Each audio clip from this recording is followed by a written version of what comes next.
It's time now for the best high school sports action from the WBCB Sports Network. Catch the best games from Bucks and Mercer County at WBCBSports.com and our Facebook page. Your home for high school sports is right here at WBCB 1490. From Rich Gialella Field on the campus of Steinert High School, we welcome you to a CVC Colonial Division showdown on WBCB as the 10-5 Robbinsville Ravens get set to take on the 9-6 Steinert Spartans. And a pleasant good afternoon to everybody. Alongside my broadcast partner, Trey Wright, I'm Jordan Hirsch. And Trey, this one has all the makings to be a good old-fashioned pitcher's duel here on a Thursday afternoon in Hamilton, as both teams will send their aces to the bump. For Robbinsville, it will be Tyler Bunnell, the University of Pittsburgh commit, going up against fellow senior Joe Maglione for Steinert. Both of these pitchers come in sporting ERAs under 2 and will both have to be on their A game here this afternoon. Yeah, it's going to be a really great matchup here today. And first and foremost, thank you everybody for tuning in to today's broadcast here on WBCB. We talk about, Tyler Bunnell. He has been the story of the CVC pretty much all season long. He's been one of the top pitchers in the entirety of Mercer County, and he has really been this number one guy for this Robbinsville team. Of course, I know you're not a big fan of the city of Pittsburgh after last night, but he's going to be going to Pitt next season, but he's trying to wrap up the back end of his senior year, and he's looking to get yet another win here this season, but going up against Joe Maglione, part of this very young core here for Steinert.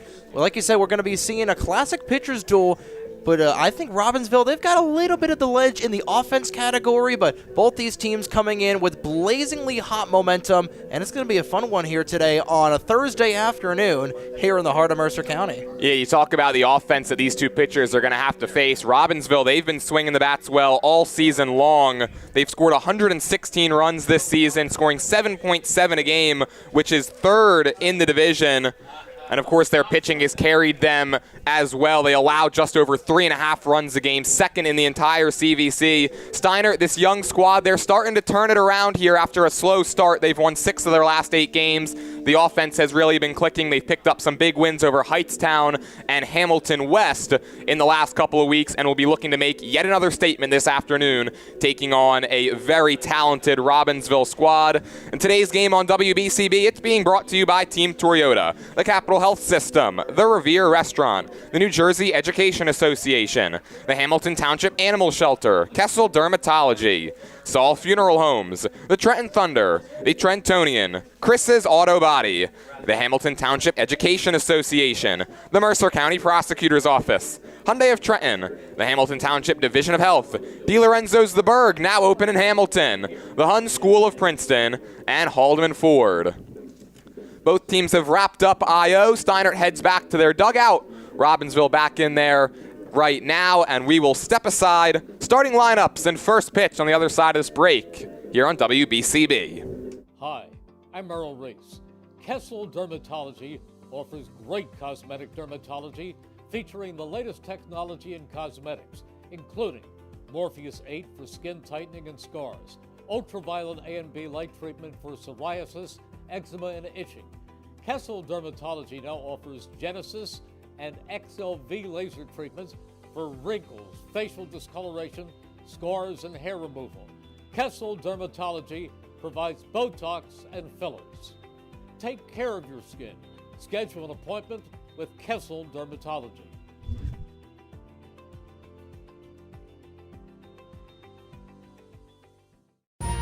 Capital Health's primary care network continues to grow, bringing its extensive option of locations to your neighborhood.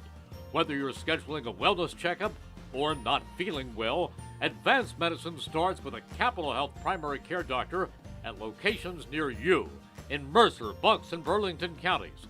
To find a Capital Health primary care location that's convenient for you, visit capitalmedicalgroup.org. That's capitalmedicalgroup.org. And the Colonial Valley Conference. And now for today's starting lineups. For Robbinsville, leading off number 4, center fielder Gavin Hopkins. Batting second, number 9, designated hitter Tyler Soliday. Batting third, number 1, shortstop Johnny Fowler. Batting fourth, number 12, today's pitcher, Tyler Bunnell. Batting fifth, number 18, first baseman Ben Diaz. Batting sixth, number 19, right fielder Nick Wysikowski. Batting seventh, number 6, second baseman Josh Yu. Batting eighth and playing third base, number 7, Ben Dean. And batting ninth, number 10, left fielder Colin Mackey. The catcher for today's contest is number 2, Jaden Joaquin.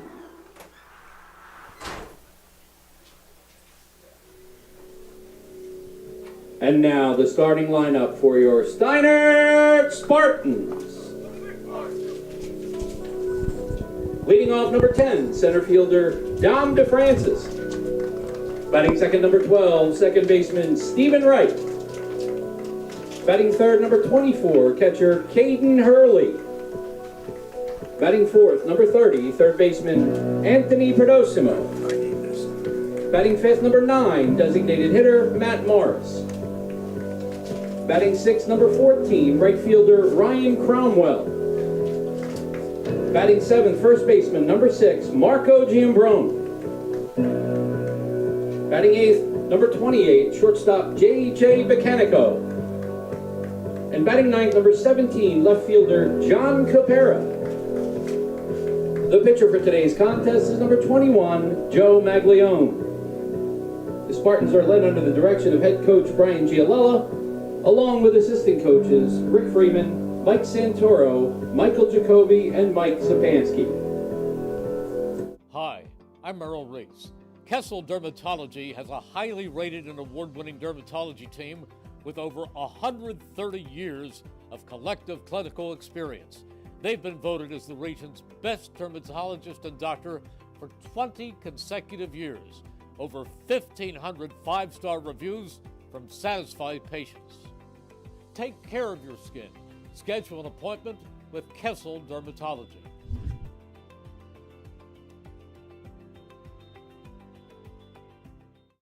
New Jersey is home to the best public schools in the nation. And that didn't happen by accident. It's the result of parents, educators, and communities working together year after year to give our students a world-class education, no matter the challenge. Because parents and educators know that with a shared commitment to our public schools, our children can learn, grow, and thrive. And together, we can keep New Jersey's public schools the best in the nation.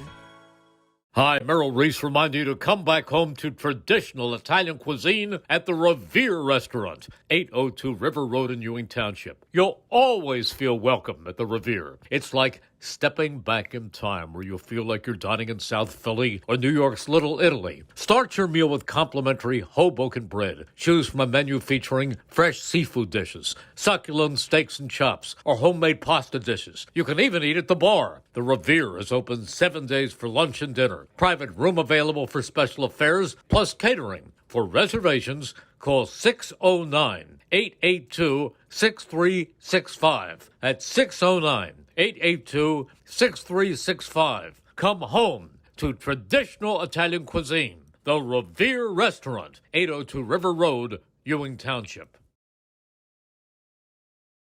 Back here from Steinert, where Joe Maglione has begun his warm-up tosses out on the mound. And let's take a look at the Robbinsville lineup that he will face this afternoon. Leading it off will be the center fielder, Gavin Hopkins, followed by designated hitter Tyler Solovey and the shortstop, Johnny Fowler. Pitcher Tyler Bunnell bats cleanup. Then it's the first baseman, Ben Diaz, and the right fielder is Nick Wysikowski. The bottom three, the second baseman, Josh Yu, third baseman, Ben Dean, and the left fielder batting ninth is Colin McKay. Taking on the senior right-hander Joe Maglione, who enters today's contest with a 1.59 earned run average. The defense behind him has kind of been the Achilles heel for Maglione out on the mound. He's given up 5 earned runs this year, 19 total runs. He's walked 10 and struck out 19 in 22 innings of work. This is not the first time Maglione has faced Robbinsville. He got the start against them in the CVC quarterfinals last year, and it did not go well for Mags. Got the loss through just 2 innings, allowed 2 hits, 5 runs, only 2 of which were earned, did not walk anybody, and struck out 3 as Robbinsville advanced to the semis. And today he's looking to right the ship against Robbinsville and looking to keep Steinert going in the right direction. They were under 500 through their first 7 games. They've won 6 of their last 8. And here is the Siena University commit Gavin Hopkins set to lead it off this afternoon. And the first pitch of today's ball game is a fastball taken letter high for a called strike 1. I think Siena is still technically a college. Is it college or university? I could never keep those straight over the good old MAC conference. That one tails outside, 1 ball and 1 strike. I believe it's university, but we might have to double check.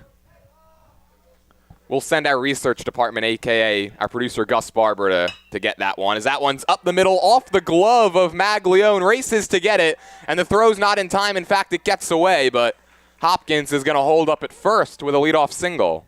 And that looked almost identical to the blooper the New York Mets had earlier this afternoon against the Washington Nationals. Just a little bit of a chopper right back up the gut. Maglione just a little high on the glove, not able to make the grab, and just underthrown to first base. And 1 batter, 1 base runner. Gavin Hopkins 1 for 1 getting on base. And they're going to count that as a hit here. So good job for Hopkins, able to get on base. That pops in and out. For Hopkins, it extends his hit streak to 10 consecutive games, a career high. And this is the designated hitter, Tyler Solovey, DHing for the catcher today, who's Jaden Joaquin. Solovey, he comes in riding a 3-game hit streak, and he's been on base in each of his last 6. And he was thinking bunt and takes high for ball 1. Like you said, 10 consecutive games for Hopkins getting on base. Siena's, the Saints are getting a good one next year. And when Hopkins gets on, you got to pay special attention to him. He's stolen 19 bags this year. This is a hard bunt to third. Prostasimo up with it, and he makes the throw across the diamond in time. 1 down. Sacrifice is successful from Solovey. Hopkins into scoring position now for Johnny Fowler. And that looked like for a brief second that plunked him up on the just north of the letters there on these gray jerseys for Robbinsville. But like you said, a hard bunt down the third base line, and they were able to at least get the 5-3 put out to put 1 away. We got a runner in scoring position for Robbinsville. And, well, Johnny Fowler, we know what he can do with a baseball bat in his hand, a dual sport athlete for Robbinsville. And he's been pretty well this season as well, batting in that third hole. Yeah, comes in hitting .326. His 15 RBIs are tops on the squad. 6 for his last 13 in his last 4 games, a triple 5 RBIs and 3 runs in that span. And the first pitch he sees today is sent towards deep left field, going back on its Copera into foul territory, and he makes the grab for the second out. Well, Copera certainly had a long way to go to that baseball, and he was able to track it down. And that's some good defense played behind Maglione, so a welcome sight for him. Now batting number 12, pitcher Tyler Bennell. So Hopkins still out there at second. Here comes Tyler Bennell, making yet another case to be first-team All-CVC this year, hitting .469, tops on the squad, 23 hits, leads the way as well for Robbinsville, and they're just going to give him the free pass. Probably the right decision there from Brian Giolella. Bennell, through his first 3 years, wasn't necessarily known as a major offensive threat, but he certainly worked on that part of his game in his senior season. Yeah, he's definitely put a lot of weight on, particularly on the upper body. And, you know, coming into this season, you know, I thought when I was doing the first game of the year for Robbinsville when they were at Lawrence, I was surprised he was still here. I thought he was graduated last year because he was committed to Pitt as of last year. But when you commit to a top baseball school like Pitt as a junior, that just shows the level of talent that this young man has. And the Panthers are going to have a blue-chip prospect with them in this 26-27 season coming up. This is Ben Diaz, the 5-hole hitter, and he takes a called strike at the knees. It's 0-1. You go back to that decision by Giolella, you know, you're killing 2 birds with 1 stone. You're giving yourself a forced play at second on a ground ball. You're giving yourself 2 forced plays, actually. And now you're facing a guy who's been struggling a bit over his last 8. Hopkins goes and stops, and Diaz made no effort to get out of the way of that. He takes the hit by pitch, and that'll load up the bases. And that's the definition right there, Trey, of taking one for the team. Took it right on the humpus right there. And the bases are going to be juiced here for Wysakowski. It's just the 5th guy that Maglione has hit this season.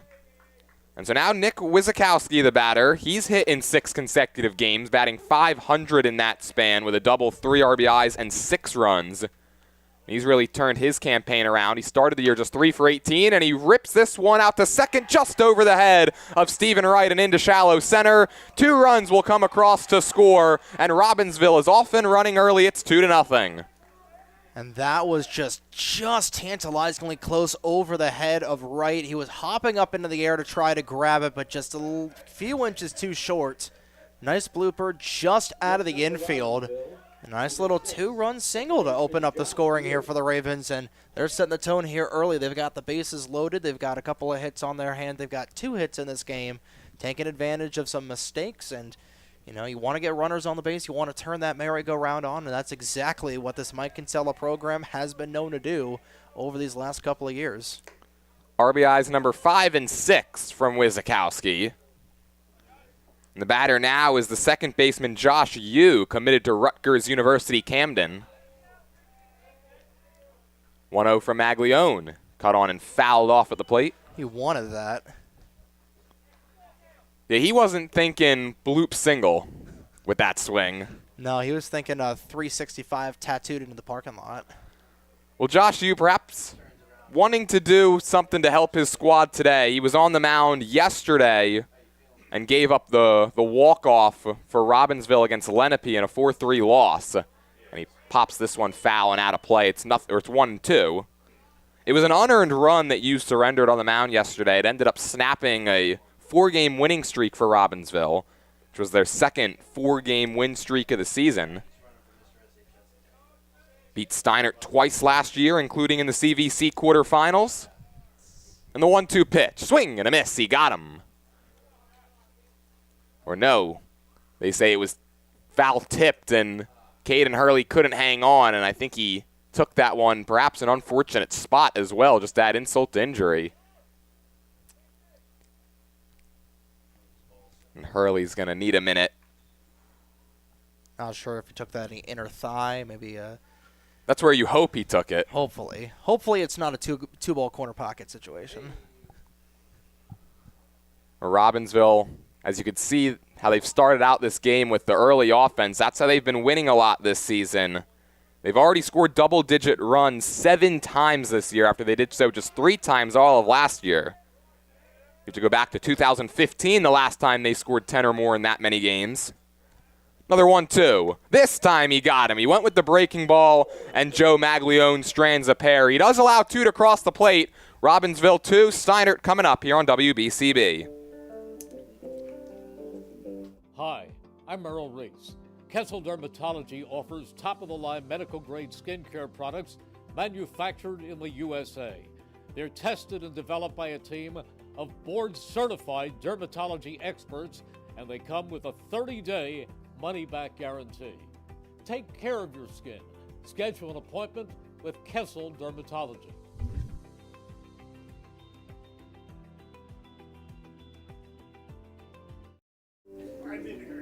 Since 1899, proud to be a part of your greater Hamilton Township community is Saul Funeral Home. Saul Funeral Home is a 4th-generation family-owned business that proudly supports our community and has guided families in Mercer County when they need it the most. To learn more, you can visit saulfuneralhomes.com. And just around the corner is another summer filled with Trenton Thunder baseball. Full and half-season ticket memberships as well as multi-game packs are on sale now for the 2026 season. Robbinsville gets a pair in the top half of the first. Now Tyler Bunnell set to go to work out on the mound in the lineup that he will face this afternoon. Leading it off will be the center fielder Dom DeFrancis, followed by second baseman Stephen Wright, and the catcher Caden Hurley bats third. Third baseman Anthony Prostasimo hits cleanup. Then it's the designated hitter Matt Morris, and the right fielder is Ryan Cromwell. The bottom 3 in the order: first baseman Marco Giambrone, shortstop J.J. Bacanico, and the left fielder John Copera. Brian Gialella stacking the lineup with about as many lefties as he can today, with Cromwell getting the start in place of Nick Lepore. And also Giambrone starting over there at first base. Facing Tyler Bunnell and his 0.84 earned run average and he drops in a slider to DeFrancis for strike one. Tyler Bunnell this year, 33 1/3 innings, just 16 hits, 9 runs, 4 of them earned. He's walked only 9 and struck out 44. And this one's fisted up the middle under the glove of Bunnell, scooped up by Fowler on the run, and the throw across is not in time. Infield single, Dom DeFrancis. He placed it perfectly, and he's aboard to lead off the bottom of the first.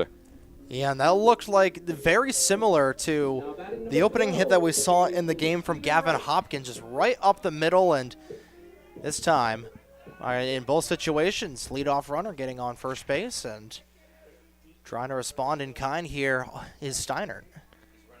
And now it's Stephen Wright. He does not square around, which is something we've become accustomed to seeing out of the Steinert two-hole hitter with a runner on. Ahead in the count, 1 ball, no strikes. He's been riding the struggle bus as of late, 4 for 20 since April 11th, after he began the year 6 for his first 16. And on a 1-0, Wright takes, and it's a called strike, delayed steal, nobody covering second, and a nice job by Fowler just to cut it off, and DeFrancis has a stolen base. It's just his 3rd of the year. Man, that caught everybody off guard with DeFrancis, about a 1/3 of the way up the base path by the time the pitch reached home plate, and he was like, you know what, nobody's paying attention, I'm just going to go ahead and steal second. 1-1 pitch coming to Wright, and he bounces it foul. And expect to see a lot of that today, Trey. At least you would think against a guy like Tyler Bunnell. You know that getting guys on base, it might come at a premium, so advancing them into scoring position by being aggressive on the base paths is something that Brian Giolella might deploy often today. 1-2, foul tip hung on to by the catcher Jaden Joaquin, and Bunnell has his first strikeout of the afternoon. And even though we're not going to see him offensively, I do want to highlight Jaden Joaquin, one of the few freshmen in this order here for Robbinsville. He started the season off on the struggle bus defensively, but he has really come into his own as a pretty solid catcher on this really good Robbinsville team. So we're going to see him on the defensive side of things, but just want to quickly give him his flowers here in the early part of this game. Now it's Steinert's backstop, Caden Hurley, and he takes a curveball that drops in for a called strike. Hurley's had his fair share of big hits this season, but he's gone hitless in his last 2, which followed a 4-game streak in which he went 7 for 11. 1 for 3 with a run scored against Robbinsville in the CVC tournament quarterfinals last year, and a wave and a miss overpowered that time with a fastball inside, and it's quickly 0-2. Steinert coming off a 3-2 win on the road against Wall on Tuesday. An impressive win for them against a team 8-5 that's currently 5th in Central Jersey Group 2 power points. Check swing. He did not go, and the pitch gets away, and DeFrancis is now 90 feet away from being Steinert's first run of the game. A rare wild pitch that time from Bunnell. Broadcaster's curse as I'm giving Jaden Joaquin some props there. You know, there's just first early game jitters for these guys. And that one, Joaquin does a nice job to keep close enough. And the count goes even, 2 balls and 2 strikes. That's 2 wild pitches straight from Bunnell. That's kind of uncharacteristic for him. Like I just said 30 seconds ago, just trying to knock out the Sillies. You haven't pitched in a couple of days, so just trying to get things warmed up here. Still very early in the contest. Bunnell's 2-2. Fly ball right field. This should be deep enough. Wizakowski's out there. He makes the catch. Tagging at third is DeFrancis. Wizakowski lets it fly, but it's too late. Good ABC baseball that time from Steinert. DeFrancis gets on. They get him over. And it's Caden Hurley driving him in with the sacrifice fly, and it's 2-1. You do what you can do to help your team, and a deep shot into right field coming in as you get an RBI, and you put your team within 1. And we were talking about how this is going to be a little bit of a pitcher's duel, Jordan, but already 2-1. Not even through the first inning. I think we might see these two offenses overpower these pitchers here because we're seeing these offenses go to work little by little. 2 from Robbinsville, 1 so far for Steinert. Still very early in the game, plenty of meat on the bone remaining here. I think we're in for a very close, high-octane game of baseball. Prostasimo, hard hit contact, but it's foul. And it's 1-1. Anthony Prostasimo this year hitting .242, and that average has been creeping up over the last couple of weeks. Opened the year 2 for 17 and is 6 for 16 since. He's been Steinert's main run producer recently, too. 8 RBIs in his last 5. And he takes a breaking ball that's over at the knees. It's 1 ball, 2 strikes. Unfortunately for him, nobody on base for him to drive in just yet. Wind's starting to pick up here, blowing towards the third base side. Little quick pitch action, and Prostasimo does a good job to foul it away and stay alive. Heads up at lacrosse practice over on the football field. Yeah, the Steinert campus, of course, very wide-ranging, but with the football field and the baseball diamond adjacent to one another, those lacrosse players over there, they got to be on their toes today. They're wearing helmets. Prostasimo goes down swinging. 2 strikeouts for Bunnell, but they're sandwiched around a sacrifice fly from Caden Hurley. Spartans get on the board and respond with a run of their own. They trail 2-1 as we go to the second on WBCB. Hi, I'm Hamilton Township in Mercer County is fortunate to have many fine businesses that serve our community. Saul Funeral Home is a 4th-generation family-owned business proud to support our local schools and community. Their compassionate and caring staff is there for you and your family. They'll bring the closure you deserve while also celebrating the life of your loved one. Visit their website at saulfuneralhomes.com. That's saulfuneralhomes.com. Saul Funeral Home at 3795 Nottingham Way, Hamilton Square. Summer starts here at Team Toyota. Whether you're road tripping in the all-new RAV4, sprinting through your sports schedule in the Sienna, or hitting the farmer's market with friends in a Camry, Team Toyota has a huge selection of new and certified Toyota models, hybrid, electric, or gas. We've got the right option for your drive. Plus, our award-winning service centers will keep you on the road all summer long. Team Toyota, ready for wherever summer takes you. Stop in today or visit teamtoyota.net. Don't forget, if you miss any of today's action, you could read all about it in tomorrow's edition of the Trentonian. For your complete local and national news 7 days a week, it's the Trentonian or online at trentonian.com. 2-1, Robbinsville on top as we go to the second inning here from Rich Giolella Field. And for the Ravens, it'll be 8-9-1 due up. Ben Dean, Colin McKay, and then back to the top of the order for Gavin Hopkins. As Maglione looks to settle in a bit out there on the mound. He falls behind quickly, 1 ball, no strikes. Maglione gave up 2 two-out runs in the top of the first. And Dean hooks this one down the left field line. Giving chase out there is the left fielder Copera, and he makes the grab. And that's 2 innings and 2 stellar defensive plays from John Copera down the left field line. Yeah, we were talking about that wind starting to blow a little bit more towards the third base side, and he has been busy so far. A couple of knocks. That one in fair territory, and he was able to perfectly track it, and he was able to make that grab. For the first out, 1 batter, 1 out. A good start defensively here for Steiner. They've got a little bit of mojo here for the Spartans. Batter here is the left fielder Colin McKay, and the 0-1 from Maglione is in there at the knees for a called strike. Going back to that Copera play, I was given some geometry lessons on the broadcast on Monday, talking about how the closest closest way to get between 2 points is a straight line, and John Copera must have been listening because he's tracked those balls very well out there. Or you talking about the Pythagorean theorem or something like that? I wasn't getting that deep. You know, you tune into a baseball game, you don't want a math lesson. And a perfect front door breaking ball at time. Good morning, good afternoon, good night. And Joe Maglione has his second strikeout. That looked like a little bit of a knuckleball there from Maglione. And yeah, McKay was just not able to get anything there. I think he thought it was going to be over his head, but just dropped it right in the bucket. Now it's Gavin Hopkins who singled to begin this ball game. And he thought about squaring, and I guess that one hit his foot, but the home plate umpire saying no, no, no. Oscar's season is already passed, Gavin. And I think he's smiling about it too, knowing that he was trying to get away with that. 1-0 pitch. Fastball right down the chute for a called strike. So already the one base hit for Hopkins, and one of the bugaboos for him this year has been getting that second hit in a ball game. Just 2 multi-hit games for the junior. And it's 2 balls and 1 strike now.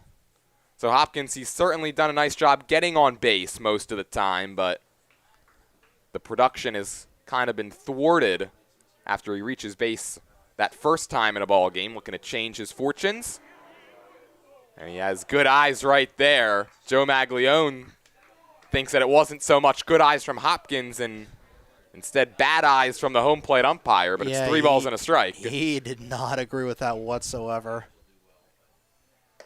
Pumps in some gas right there, and it's 3-2. I don't think you're allowed to do that here in New Jersey. I'll see myself out. That was a terrible punt. No, I like that one. That was good, and that was quick, too. You were on it. Fly ball center field. DeFrancis is there. Couple steps in, couple steps back, and he puts it away. And it's a 1-2-3 top of the second from Joe Maglione. A beautiful shutdown inning by the Spartan senior. We'll go to the bottom of the second. Still 2-1. Robbinsville on top. Hi, I'm Merrill Reese. Kessel Dermatology is the place for all general dermatology needs. For acne, rosacea, eczema, psoriasis, hives, warts, and other growths. They have a friendly and courteous staff, and they can usually offer appointments within 24 hours for emergencies. Take care of your skin. Schedule an appointment with Kessel Dermatology.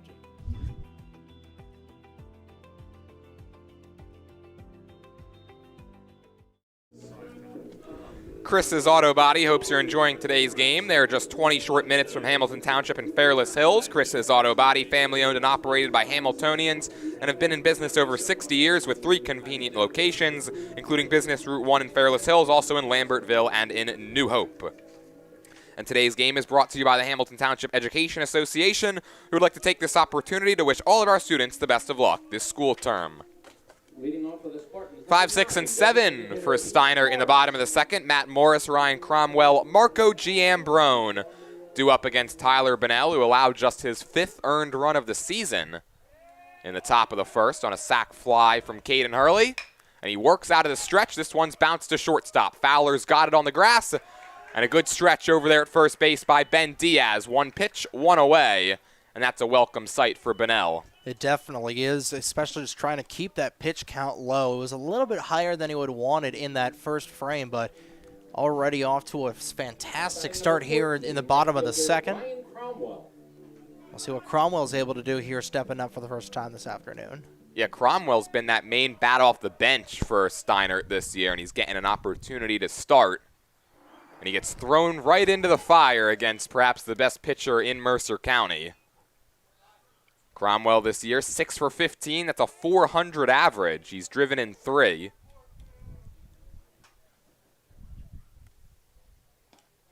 And that one's down in the dirt. You wonder how many of these balls that are getting to the backstop, obviously that one doesn't matter right there, but you wonder how much of it is Joaquin just not getting in front of it or Bunnell just perhaps overpowering his catcher. I'd say probably more towards the latter. 2-0 pitch is low. 3 balls and no strikes. And you got to believe the traffic light is showing red right now for Ryan Cromwell.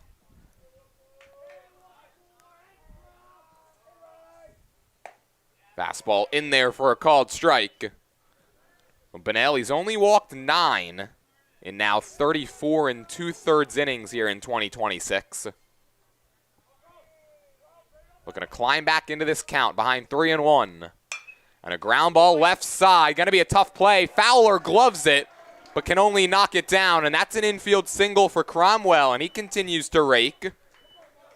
Gets that batting average up over the .400 mark and sets the table now for Marco Giambrone. And that was just going to be a very tough play for those infielders to make. And Fowler was able to at least track it down so it didn't trickle out into left field. But Just a well-hit knock off the end of the bat and put it right into place where the shortstop and third baseman were going to have a really tough time making any sort of change out of that. That shot down the left field line, and it's fair. It's cut off along the line by McKay. He'll hold Cromwell at second, and that's a much-needed base knock for G. Ambrone. His first hit since opening day. It snaps an 0 for 18.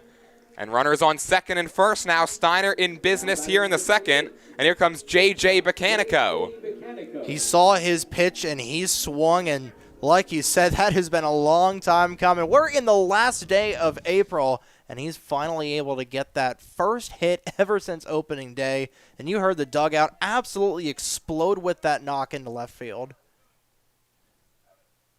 Bacanico takes low. 1 ball, no strikes.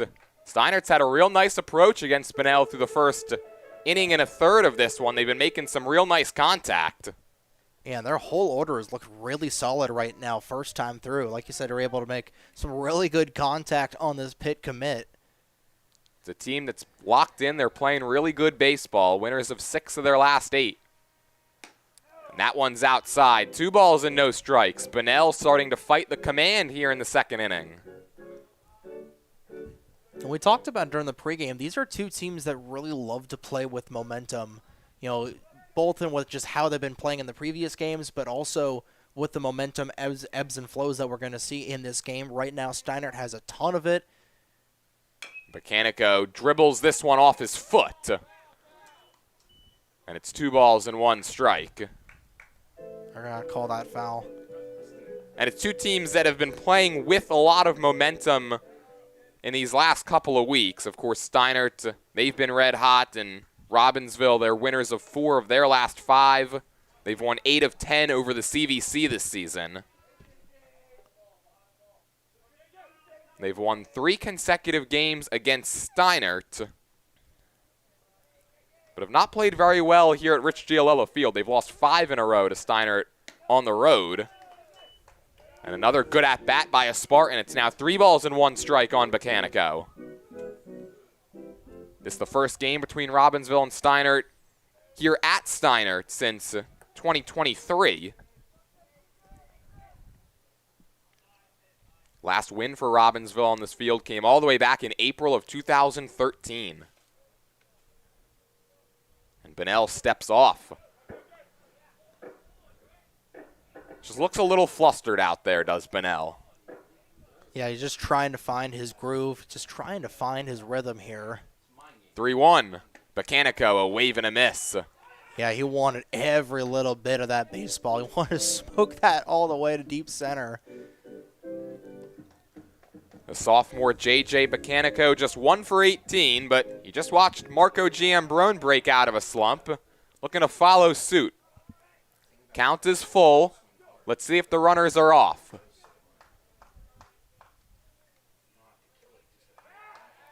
And we'll have to wait and see a little bit longer as Bunnell fakes the throw. Like you said in the first, these runs are going to come at a premium. So I wouldn't be surprised if GLL gives them the green light to run. Wave and a miss. The runners did not go, and that was a pretty nasty slider from Bunnell, perhaps his best of the day. And that's why I'm not a baseball coach. That's why you're up here and they're down there. And you know what, Trey? We're glad you're up here. Glad to be up here. This has been fun to watch so far. Bunnell now has 3 strikeouts through the first 8 batters that he has faced. And here comes John Copero, who's been flashing some leather out there and left. A chance to swing the stick for the first time in this game. Runners go. Pitches a strike. Throw down to third is not in time. And Ben Dean had to look like a hockey goalie to keep that one from going down the left field line. Oh, he looked like the Flyers goalie last night, just absolutely just sliding across like he was in a crease. Just keep that from having a nice siesta in left field. And if he didn't make that block, Steinert easily puts 2 on the board here. 2 in scoring position now for Capera in the 0-1. Breaking ball outside. Who was the goalie last night that had the shutout, like the 45-save shutout? That would be one Dan Vladar, and I know there's some Flyers fans in the booth today, including me. that were very, very elated after last night's win. I wish I could say the same, but Devils fired. We fired Tom Fitzgerald way too late. 1-1, swing and a miss. Just overpowered him with the fastball there. I mean, you guys are playing with house money now. You know, going up against Carolina. I'm hoping that you guys beat Carolina. I think the fact that I hate the Hurricanes more than the Rangers, it speaks volumes just how much that Hurricanes team doesn't vibe well with a lot of the Devils fans. That one's popping in and out of the glove. We've seen a lot of the wild pitches in the early parts of this game. Yeah, that was another great block by Joaquin. Well, I'm glad, Trey, that me and you can find some common ground and come together on our shared displeasure for Carolina. John Copera looking to flip the scoreboard right here in the bottom of the second. 2 in scoring position, 2 out, and a 2-2 count. Line drive caught right to the second baseman, Josh Yu. Copera hit it right on the screws, but hit it perfectly to the Robbinsville second baseman, and that will retire the side. Here in the bottom of the second, Steinert threatens once again. They do not score this time. We'll head to the third. Robbinsville nursing a 1-run lead. Capital Health's primary care network continues to grow, bringing its extensive option of locations to your neighborhood. Whether you're scheduling a wellness checkup or not feeling well, advanced medicine starts with a Capital Health primary care doctor at locations near you in Mercer, Bucks, and Burlington counties. To find a Capital Health primary care location that's convenient for you, visit capitalmedicalgroup.org. That's capitalmedicalgroup.org.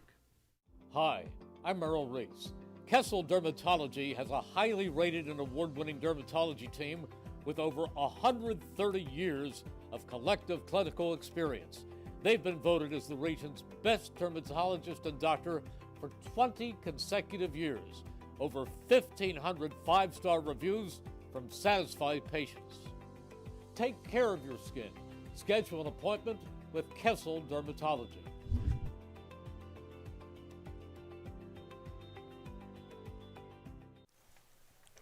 Today's game is brought to you as a public service by the Mercer County Prosecutor's Office. April is Child Abuse Prevention Month, a time for communities nationwide to come together and take action to support strong families. For more information, you can visit mercercountyprosecutor.com. Number 9, designated hitter Tyler Soloway. 2, 3, and 4 due up for Robbinsville in the top of the third. Tyler Soloway, the designated hitter, set to lead it off. Ravens on top 2-1, and perhaps lucky to be there. The first pitch from Maglione rides high. It's 1-0. Yeah, and going back to the end of that second inning, that could have been a really good momentum changer here in favor of Robbinsville on just a button hit right down and perfectly placed into the glove of Josh Yu. He didn't even have to move. You know, you were talking about, the perfect play, the fastest way to get from point A to point B is a straight line. That was perfectly hit to a straight line to his glove. Great for the Ravens. They were able to get out of the jam, but not what you want here for Steinert is now trying to get things back going in their way here, the Spartans. That was a rare changeup from Maglione, and he had Soloway way out in front. And he follows it with a fastball that just misses outside. Yeah, he wanted that downstairs basement corner, and he's not going to quite get it there. Tyler Soloway was 1 for 4 with a pair of RBIs yesterday on the road against Lenape. 2-2. Chopper foul will do it again. Robbinsville, during that 4-game win streak that was snapped yesterday, they had outscored their opponents. You ready for this? 49-2. You know what? I can 100% see that. Check swing, they appeal, and he went around. And it's strikeout number 3 for Maglione as he gets Soloway for the first out here in the third. Maglione's been pitching with a lot of gas in this game so far, but he's also been able to really utilize a lot of his pitches as well. We've seen, like you said, a rare changeup from him, but we've seen a lot of breaking balls. Of course, his fastball has been a strong suit, and he's looked really good. Now I think we're starting to get into that rhythm here where the pitchers are going to go to work. First pitch to Johnny Fowler is a good-looking breaking ball, and it's 0-1. Yeah, Maglione did a nice job to settle in after he gave up a pair in the top of the first, and he set down the last 5 batters that he's faced as Fowler wants time.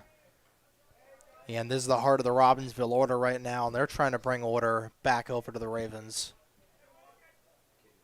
0-1 pitch. Oh, Fowler, that wasn't 2 inches away from getting blunked. It was Ben Diaz that got hit in the first inning that made no attempt to get out of the way, and I think Fowler was ready to follow suit right there. 1-1, wrapped on the ground towards third, off the glove of Prostasimo, and then no play for Bacanico.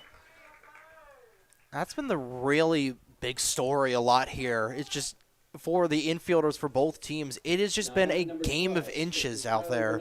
You know, just a couple of inches down a little bit south there, and Prostasimo was able to make that grab. We've seen a lot of really close calls, and none of them going into the favor of the infielders. It's been tough out there for those guys, just trying Runner to get goes. things going. There goes Fowler. And no throw that time from Hurley. He stole that base on Maglione. He went first move, and there was nothing that Hurley was going to be able to do.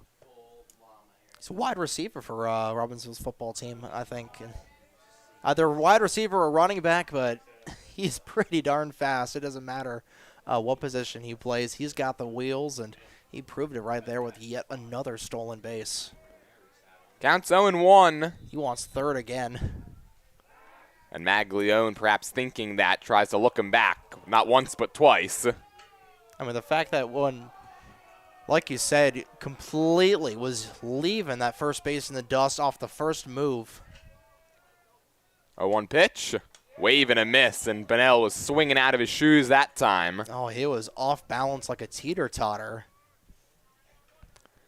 Well, he was intentionally walked back in the first, so this is his first chance to swing the bat, and he's going to get his money's worth. 23 hits this year and 49 at bats.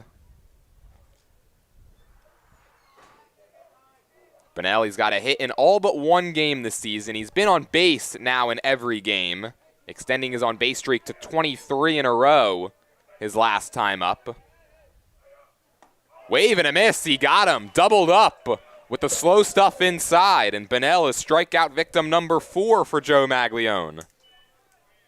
And that was just a really, really, really good approach there from Maglione. Everything going inside, everything pretty much going off speed.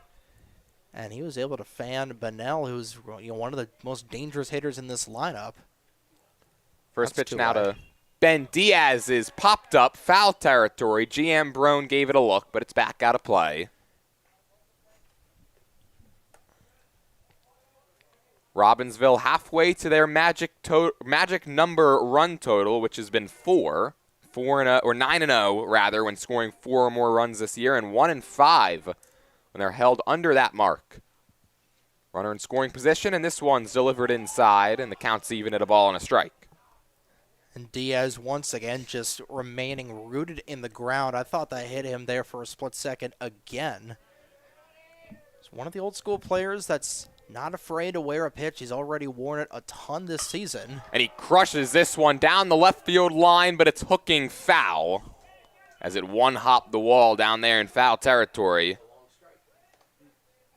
He absolutely smoked that. That looked like something you'd see out of C.J. Abrams or Trey Turner. Just an absolute missile down the left field side.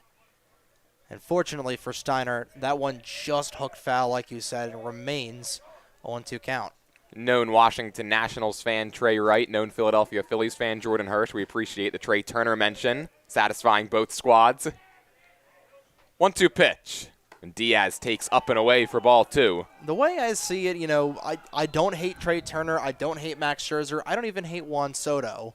Because they were traded. It's the other guy that you're about to bring up, isn't it? It's he who shall not be named that left in free agency. Because when players leave in free agency, that's when you get the grounds to be angry at them. 2-2. That one's outside. 3 balls and 2 strikes. But then again, if they're traded, then go for it. And all the guys that you mentioned also won a World Series with the Nationals, too. So special team? Good at bat here from Diaz. He's worked the count full. Open base over there at first.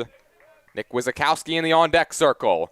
And he won't come up this inning as Joe Maglione records his 3rd K of the frame. And he's fired up, rightfully so, coming off the mound.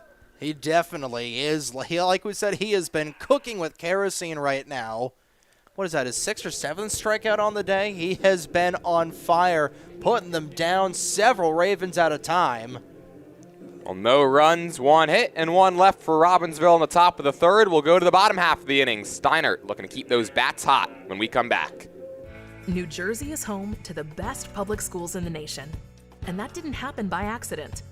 It's the result of parents, educators, and communities working together year after year to give our students a world-class education, no matter the challenge. Because parents and educators know that with a shared commitment to our public schools, our children can learn, grow, and thrive. And together, we can keep New Jersey's public schools the best in the nation. Over 1,400 tariff-free cars ready to go at Hyundai of Trenton, 1655 North Olden Avenue in Ewing Township. Hyundai Konas, Palisades, Tucson, Santa Fe, Elantras, all priced for immediate sale. Nobody has the selection or special pricing that Hyundai of Trenton has, located at 1655 North Olden Avenue in Ewing Township. And the Hamilton Township Division of Health is offering a variety of free services to keep you and your community healthy. It's important for everybody to stay up to date on recommended vaccines. You can learn more by visiting hamiltonnj.com/health. Top of the order is set to begin the bottom of the 3rd for Steinert. They trail this one 2-1. And Dom DeFrancis, who singled and came around to score Steinert's only run of the ball game, digs in for the 2nd time against Tyler Bennell. Got this top of the order back up here for the Spartans. Chopper to first base. Up with it is Diaz. He'll make the flip. Bennell wasn't expecting it. DeFrancis heads up base running, dives in with his 2nd infield knock of the day. And he went for a tumble over the base.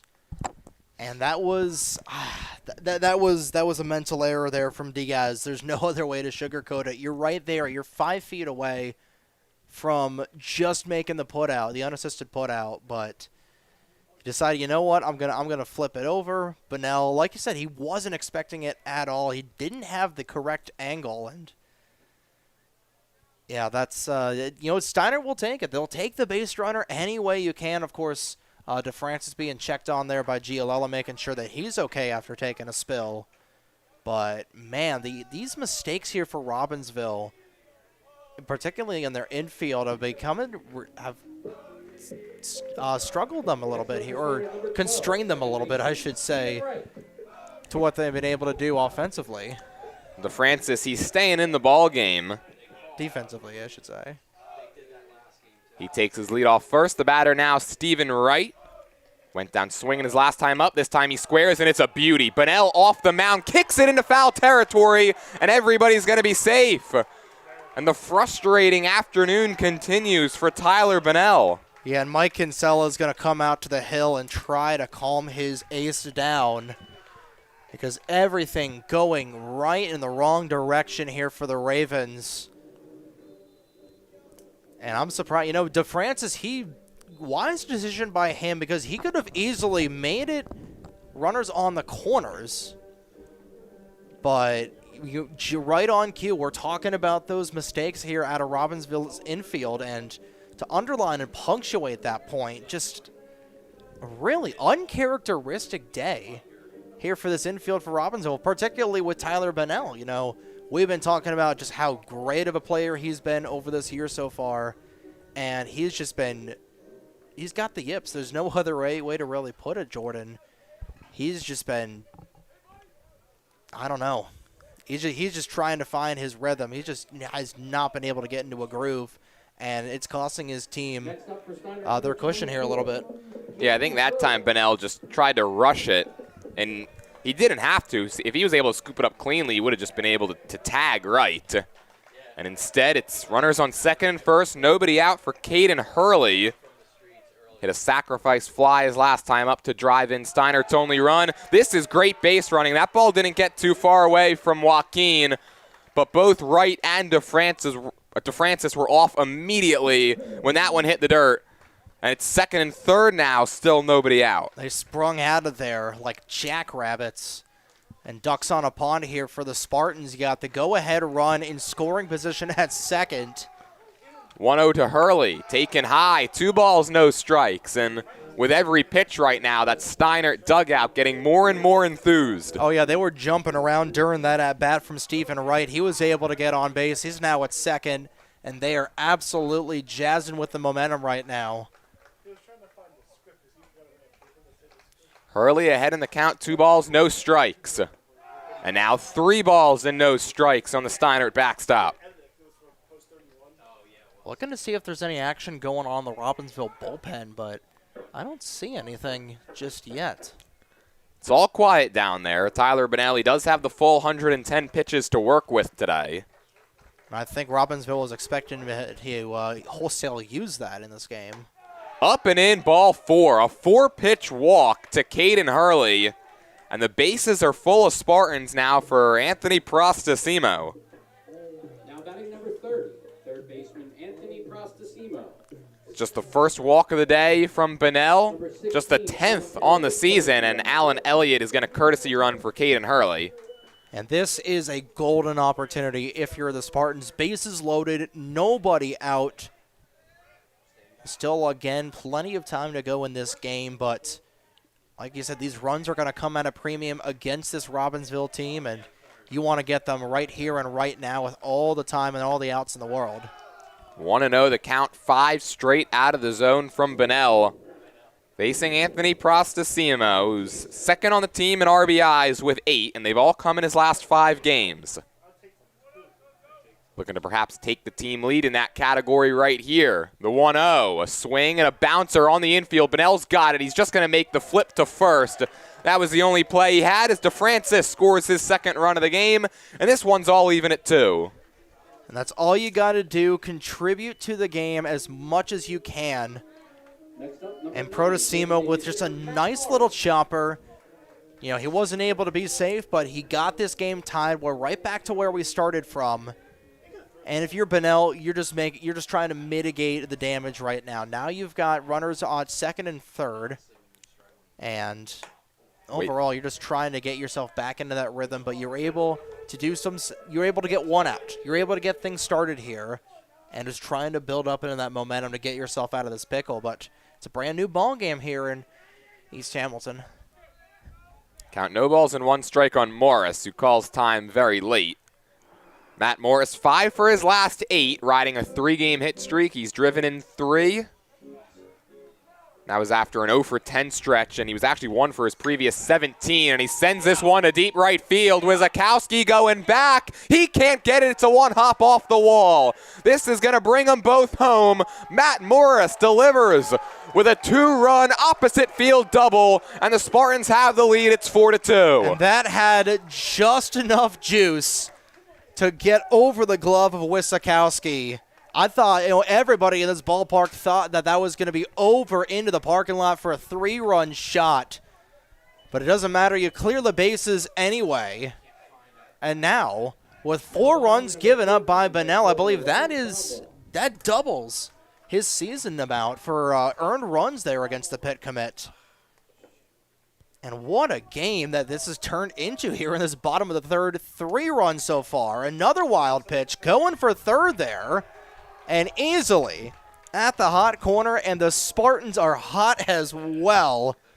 And they are just taking advantage of any mistake here for Robbinsville, Jordan. Yeah, this is some real heads-up base running as well from Steinert. The 1 run that scored there was unearned. I mean, it was an error on Bunnell, but it counts as an unearned run nonetheless. The 1-0 pitch here is taken for a strike against Ryan Cromwell. So it's 3 earned runs given up by Tyler Bunnell, which is the most he has allowed in a game this season. And mind you, here with just 1 out in the third and Steinert threatening again, they're looking for more.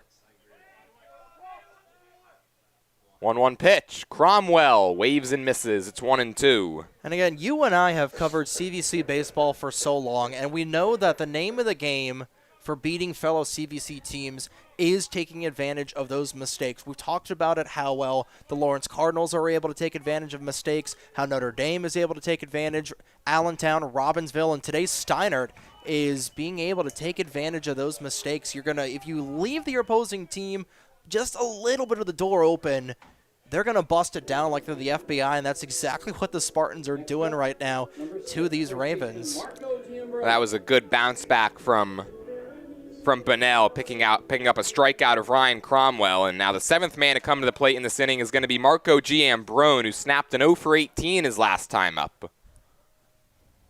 First pitch he takes, and it's a breaking ball in there, 0-1.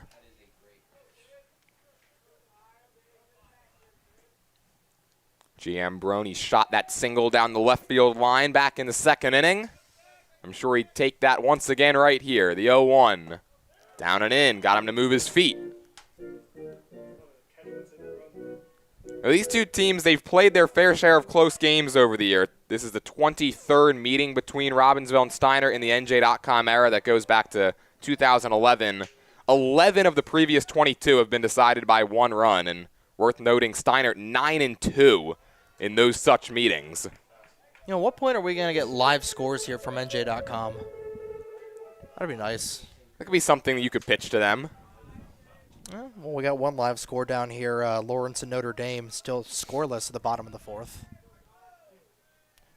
You can check that game out on WBCB as well. And a big time, no, that's the 2nd time today that we've seen a strikeout, but the catcher not able to hang on to a foul tip. New life now for Marco Giambrone. It's Matt Morris, who's got the big hit in this inning. He's over there at 3rd. Bunnell's 1-2. Cut on and miss, strike 3. So he picks up back-to-back strikeouts to end the inning, but the damage certainly done for Steinert here in the 3rd. They get 3 across. We'll go to the 4th. Spartans now on top, 4-2. Hi, Merrill Reese reminding you to come back home to traditional Italian cuisine at the Revere Restaurant, 802 River Road in Ewing Township. You'll always feel welcome at the Revere. It's like stepping back in time where you'll feel like you're dining in South Philly or New York's Little Italy. Start your meal with complimentary Hoboken bread. Choose from a menu featuring fresh seafood dishes, succulent steaks and chops, or homemade pasta dishes. You can even eat at the bar. The Revere is open 7 days for lunch and dinner. Private room available for special affairs, plus catering. For reservations, call 609-882-6365. That's 609-882-6365. Come home to traditional Italian cuisine. The Revere Restaurant, 802 River Road, Ewing Township. Now open in Hamilton, DiLorenzo's the Berg, 147 Sloan Avenue. Tyler DiLorenzo, 3rd-generation pie maker, brings his iconic Trenton tomato pies back to Hamilton. DiLorenzo's the Berg is proud to be back, serving the highest quality pizza with warm, friendly service since 1938. And he got a Hun School of Princeton day camp grades K through 7, June 22nd through July 24th. Make sure you check that out. If you've got a kid in that age range, would like to send them to day camp for a few weeks at what's a real beautiful campus up there at Hun. Steinert now on top, 4-2 as we go to the top of the 4th inning. Nick Wizakowski, the 6-hole hitter, set to lead it off for Robbinsville, facing Joe Maglione. The first pitch is way outside. It's 1 ball, no strikes. Maglione had a nice shutdown inning in the top of the 2nd after Steinert scored their first run of the game, and now looking to replicate that performance here in the 4th. Yeah, he's been playing some really, really good defense here on the hill. And he's gotten some good defense behind him, which is certainly a welcome sight for Mags. And we talked about it a lot earlier on in this game. He's given up 14 unearned runs this year. The defense has been solid so far. Jordan Jinks coming in the next 30 seconds. It's been alive and well, and anybody who's listened to these Steinert games knows that me and Rich Fisher, we've certainly gotten into it over the Jordan Jinks the last few weeks. 2-1 is down and in. It's 3 balls and 1 strike, and I don't think Wizakowski liked that pitch location very much. Yeah, there's nothing you can really do as the defense. That was just a way too inside pitch. Wisakowski, who just had to dive out of the way of that absolute meatball. His single in the top of the first means he's been on base in 11 of his last 12, and now he's on base once again, this time to begin the fourth inning. As Robbinsville looks for their response, they'll bring the tying run to the plate in the form of Josh Yu. Yeah, we're talking about how good this defense has been, but Maglione, he hasn't been rewarded only by the defense, he's been rewarded by the offense as well. They've been able to get 4 runs on 5 hits, taking advantage of a lot of missed opportunities for Robbinsville, and they've got a 2-run lead. Yu squares, gets it down but foul, and I think that caught everybody back there. I think it got a piece of Caden Hurley and the home plate umpire. That was a ricochet and a half.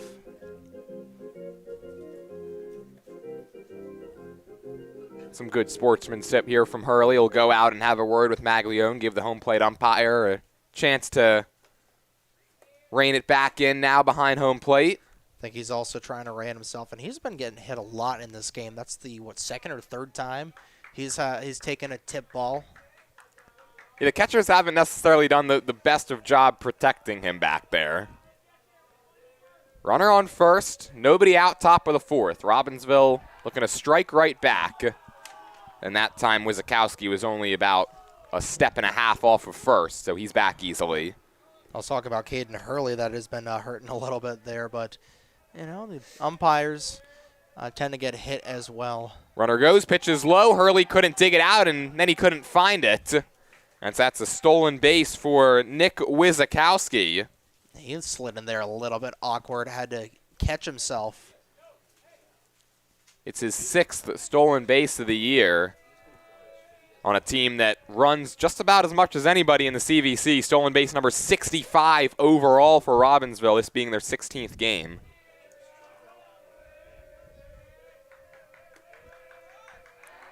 One will have to wait. Bacanico and Maglione had their signals crossed.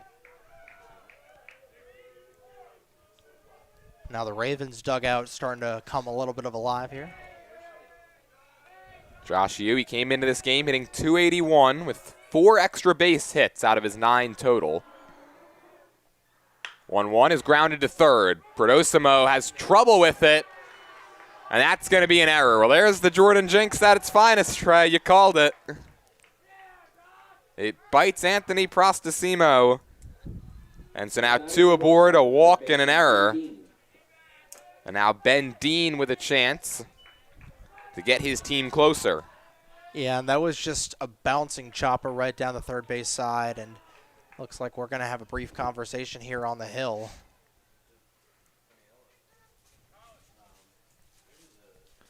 While we have a minute, I'll let you know that celebrating 50 years of business and supporting your community is Haldeman Ford, Route 33 in Hamilton Township. They've got it all new in pre-owned cars, trucks, and SUVs, plus work-ready trucks and a great variety of EV vehicles. Haldeman Ford, here yesterday, here today, here tomorrow, celebrating their 50th year in business. And just around the corner is another summer filled with Trenton Thunder baseball. Full and half-season ticket memberships, as well as multi-game packs are on sale now for the 2026 season.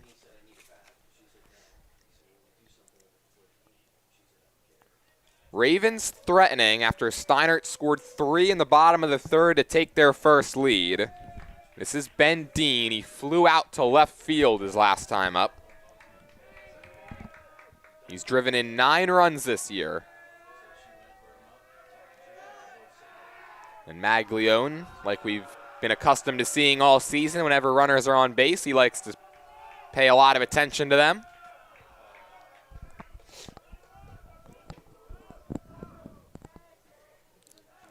Dean 1 for his last 13, looking to snap out of that right here in a big way.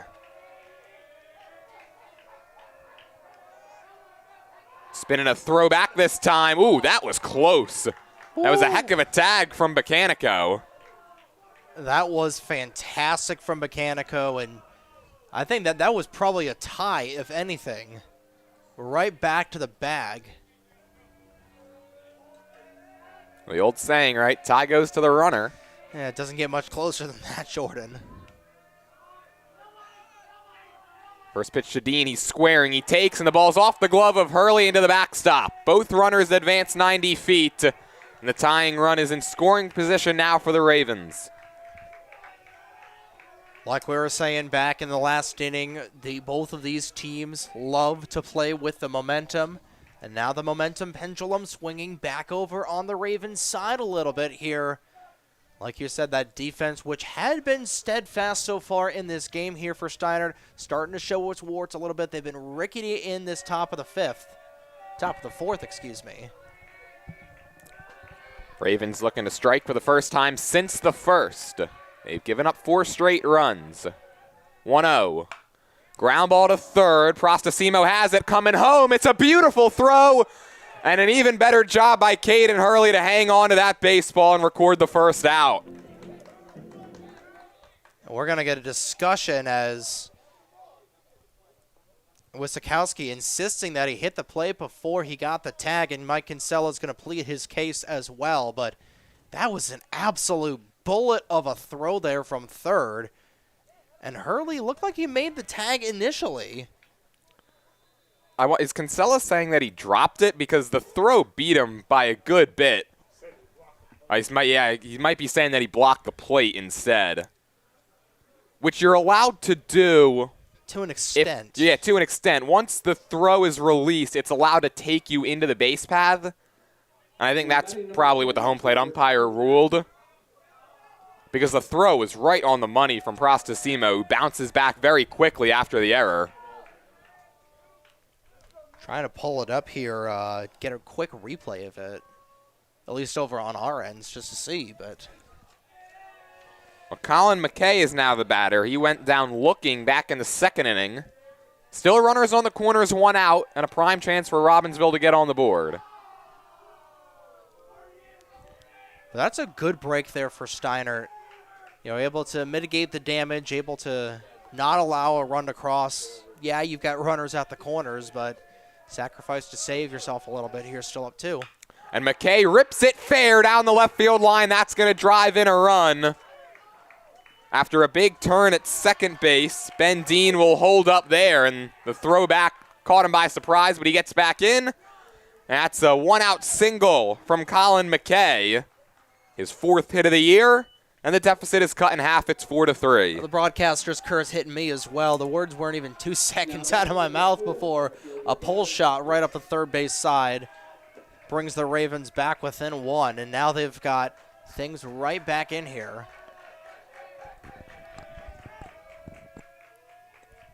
And they go back to the top of the order as well for Gavin Hopkins, who's 1 for 2 today. So much for our pitchers duel, huh? Yep. We got a little taste of it in the second and third. We got 2 innings out of the 7 that we were expecting. Runners on first and second, 1 out and a run home here in the top of the 4th. Gavin Hopkins looking to add and make it a crooked number.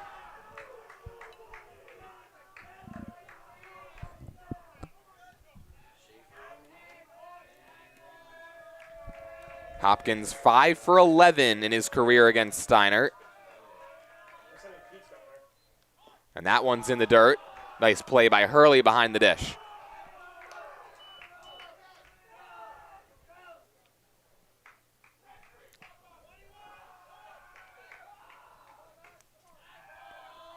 Both of these teams enter today 3-2 in Colonial Division play, meaning the loser, with both Allentown and Lawrence being 3-1, the loser would not be able to win the division outright.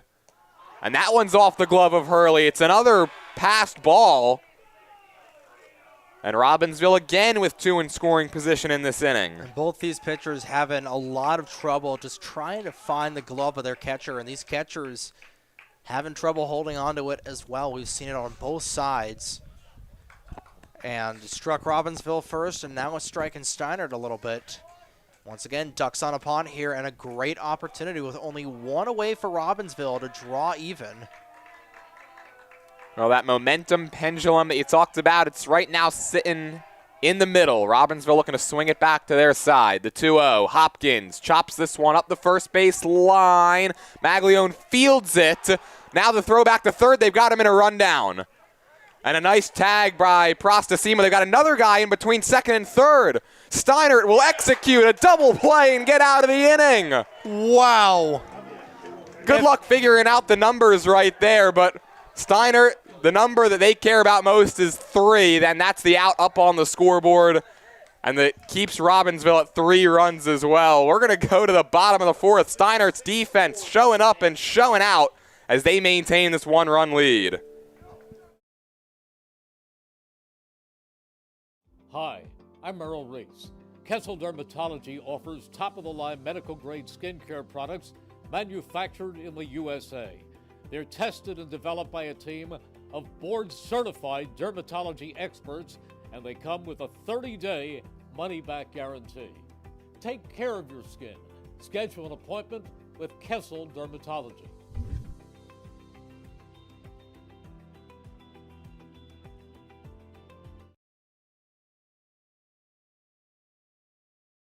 Hamilton Township in Mercer County is fortunate to have many fine businesses that serve our community. Saul Funeral Home is a 4th-generation family-owned business proud to support our local schools.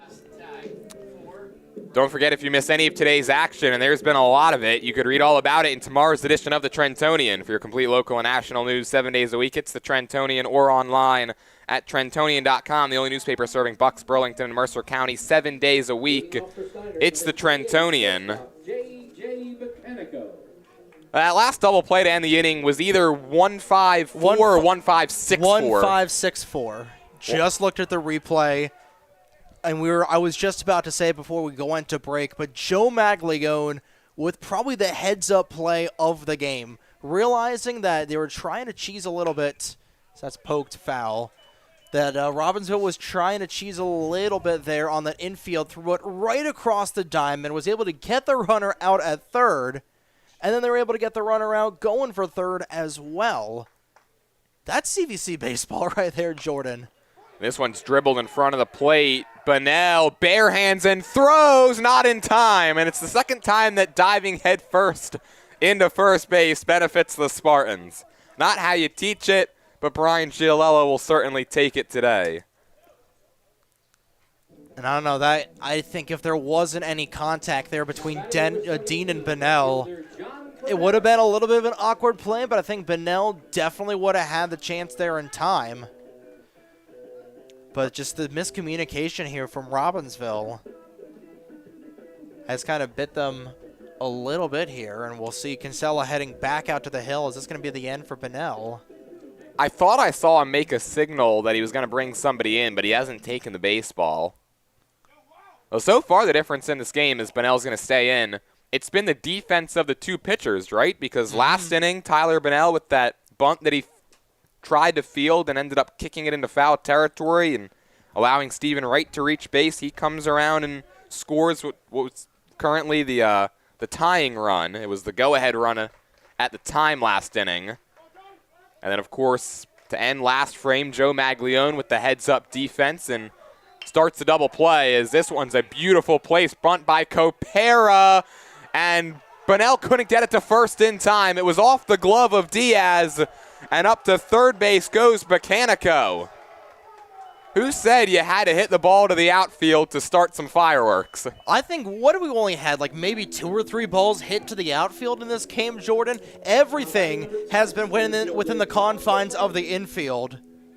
And we might, we're going to get a discussion here between the umpires. Talking about maybe runner's interference. Mm-hmm. And I think we're going to stay status quo. I don't think I've seen anything like this where everything has stayed within the confines of the infield, Jordan. It's just been, I feel like there's been way more than 3 errors in this game here. 2 for Robbinsville, 1 for Steinert. But you know what? It's sloppy old school baseball, and it's been so fun to watch.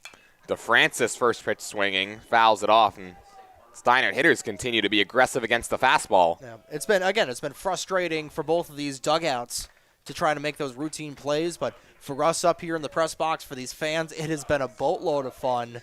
And we're just getting started. We're just about halfway through this game, so still plenty of time to go in this contest. What a game. Quick check on the runner at first, and Copera is back in easily. So that last play for Copera, I guess single E1, allowing the runner to go to third. On the corners with still nobody out. Here in the bottom of the fourth. Runner from first goes, pitches high, throw down to second, not in time. And Bacanico holds up at third as Copera swipes second.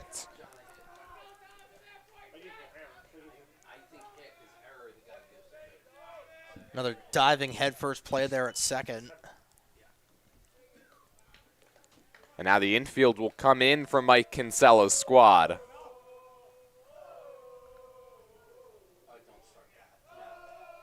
And how often do you see an inning end on a momentum swinging defensive play, and then the team, the following frame, come up to bat and take advantage? That's what Steinert's looking to do right here.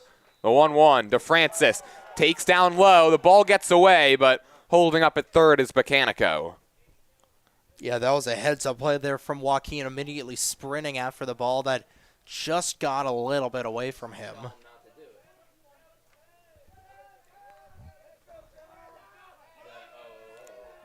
DeFrancis already 2 for 2 today. He's only driven in 3 runs on the year. Perfectly placed fastball, 2-2. Dropping the bucket there for Bunnell. That's exactly what you want here.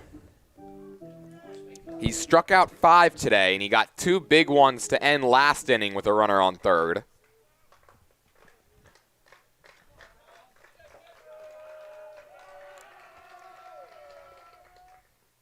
Breaking ball shot towards the gap in right center field. It's going to split it and roll to the wall.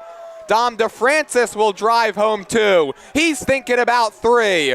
And the speedster will get there with a 2-run triple. Spartans on top 6-3 off a rocket from Dom DeFrancis. He hit that one on a rope and perfectly into the alley. Nothing the center and right fielders could do. A bases clearing triple. What a game for Dom DeFrancis. He's 3 for 3 on being on base, and he has been completely obliterating anything thrown his way by Tyler Bunnell. It is now 3-6 in favor of Steinert. Stephen Wright squares and bunts it up over the press box, out of play. That's now 5 earned runs given up by Bunnell, 6 overall, which are both season highs. The last time he gave up 6 total runs, you have to go back to opening day against Hopewell Valley last year, where he gave up 6 runs in just 2 innings, but only 3 of those were earned. I know you have fond memories of that game, Jordan. Oh, it was cold that day, Trey. Right with a chopper, foul. And it's no balls and 2 strikes. Was it a March 28th opening day game with, 30, 35 degrees? I wish it was March 28th. It was a 26th, meaning it was even colder. The 5 earned runs given up by Bunnell today, as they make it 6 now, as Wright bounces one up the middle, and it's back-to-back 3-run innings for Steiner. They go on top 7-3. And so now the 6 earned runs allowed by Bunnell today are a career high. And who would have expected to be Steinert of all schools to really do that? Well, if you ask the Spartans, they would tell you that they expected it to be them, especially the way they've been scoring runs as of late. Yeah.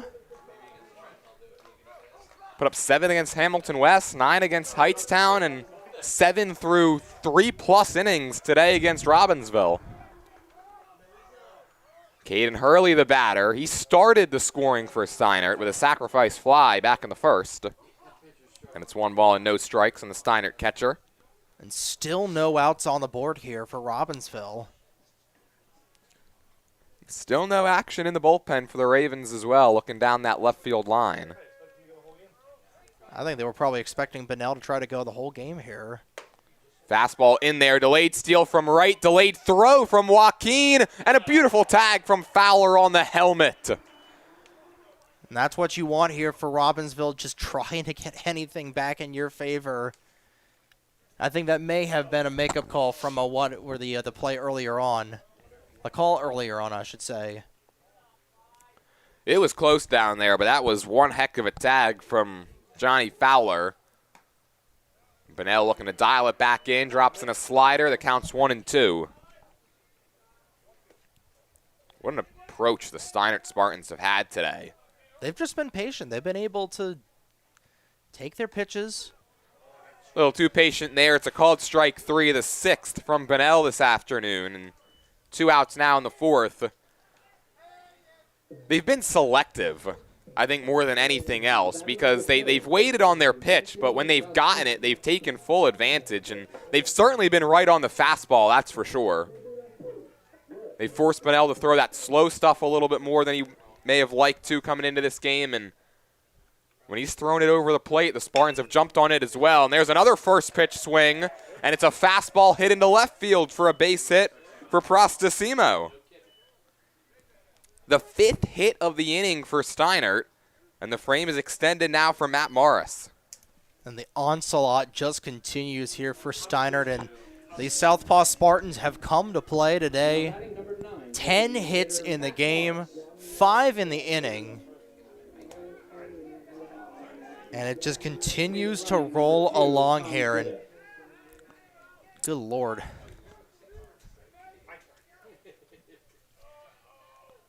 First pitch to Morris is in there. 0-1 the count.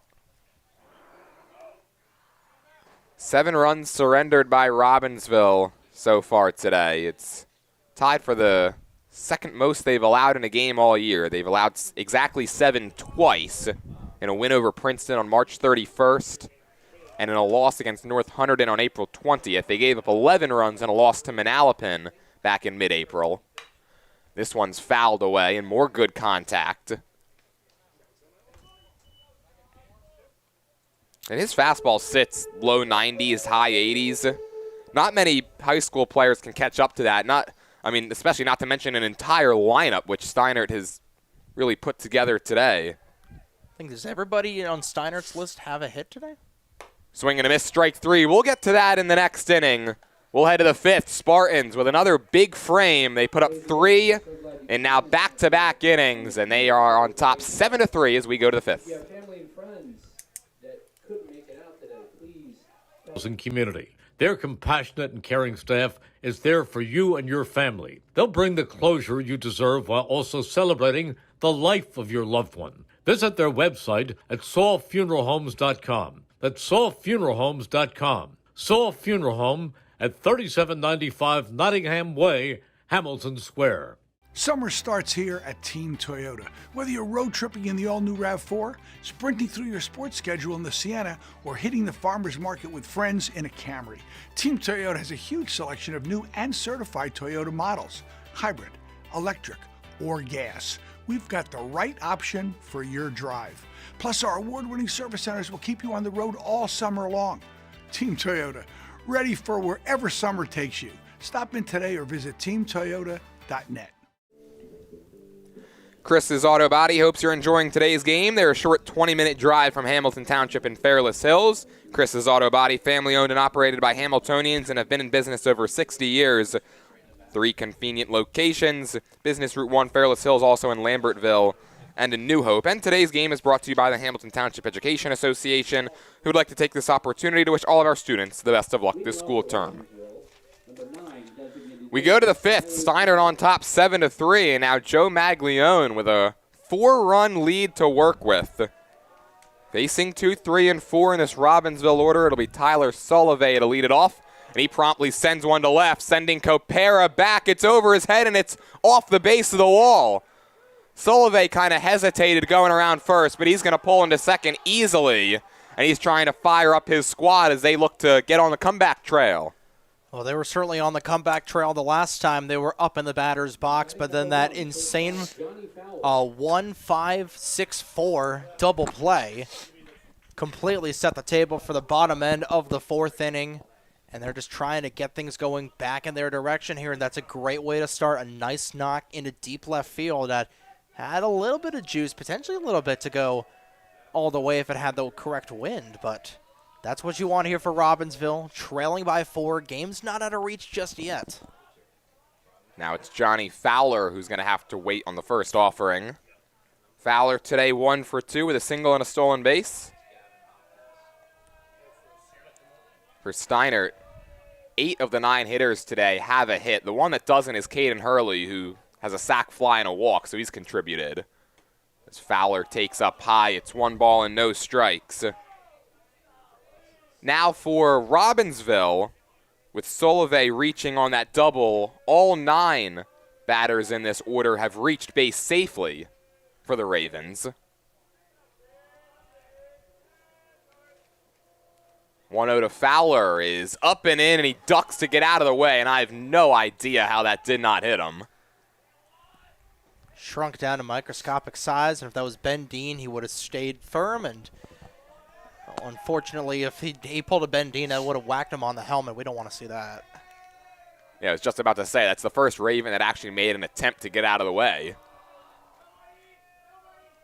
Runner on second, the 2-0. Ground ball into left field, that's a base hit. Solove had to hold to make sure it got through, and so he's going to stop at third. Ravens quickly in business in the 5th with corners, nobody out for Tyler Bunnell.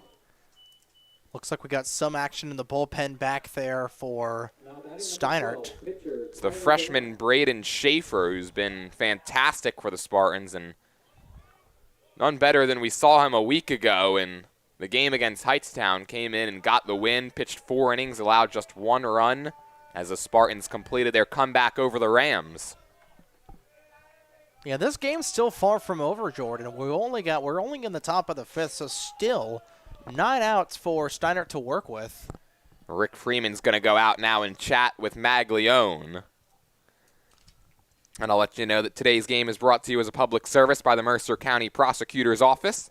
April is Child Abuse Prevention Month, a time for communities nationwide to come together and take action to support strong families, thriving children, and healthier communities. When families have the right support, they can build a brighter future for their children. Find out more about programs and services offered by the Mercer County Prosecutor's Office by visiting mercercountyprosecutor.com. Taking a look at some of the out of scores here is Lawrence and Notre Dame. Still scoreless going into the top of the 7th inning over at Lawrence High School. Last time we checked, it was 11-3 in the bottom of the 3rd for Hopewell Valley over Nottingham. So Nottingham getting a little bit of a drubbing there from the Bulldogs over in Hopewell. Right now it's 7-3 here. The pitch to Bunnell is down and away. That shows that one half of the CVC Colonial Division continues to just rake, and the other half is starting to come back down to earth offensively. After the first few weeks, this division was just scoring runs at a ridiculous level. Yeah, it's really developed back into the haves and have-nots here in this Colonial Division. Now you go to the Valley Division. That's the Wild West where, it's really just been the Wild West like we were talking about. It's really just Heightstown, and Trenton has surged up to 2nd in the Valley Division. But it's really just been Heightstown and then everybody more towards the bottom of the barrel. Hamilton West, just over 500. Bunnell's having some trouble with these inside pitches. He went down swinging on a pair of those last time up. 1-1, runner goes from first, pitch is fouled away, and that just robbed a stolen base from Johnny Fowler. Tyler Bunnell, all the offensive success he's had in his career hasn't necessarily come against Steinert. He's 1 for 7 against the Spartans. Count a ball and 2 strikes, the pitch. Down and away. The Spartan fans up here in the press box grumbling that you had to mention that stat. Yeah, I've gotten them a few times this season. You've gotten them a few times today, dude. 2-2, runner goes. Pitch is popped up. Hurley's going to give it a look. And it's back out of play. Thought we were going to hear a thud. I got a lip over the camera, so. Fortunately, the parking lot is all the way out over in right field, so. No danger of hitting cars, just in danger of hitting people. Slightly more valuable. 2-2.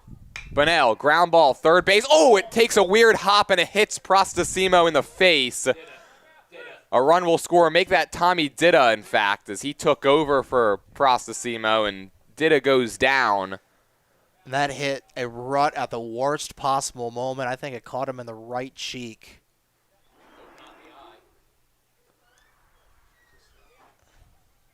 The run scores, so it's a 7-4 ball game, and while they check on Ditta, we'll step aside. Robbinsville threatening, down by 3 here in the 5th. Hi, I'm Merrill Reese. Kessel Dermatology is the place for all general dermatology needs. For acne, rosacea, eczema, psoriasis, hives, warts, and other growths. They have a friendly and courteous staff, and they can usually offer appointments within 24 hours for emergencies. Take care of your skin. Schedule an appointment with Kessel Dermatology.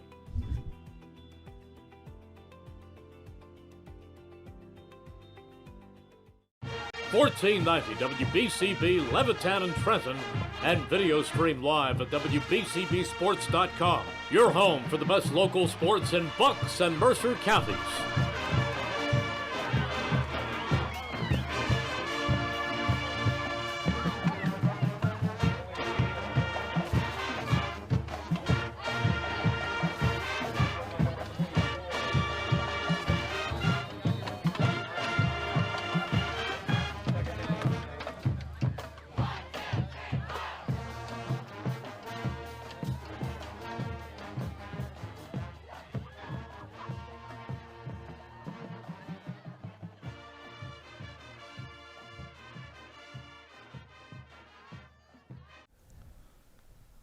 Back here from Rich Giolella Field.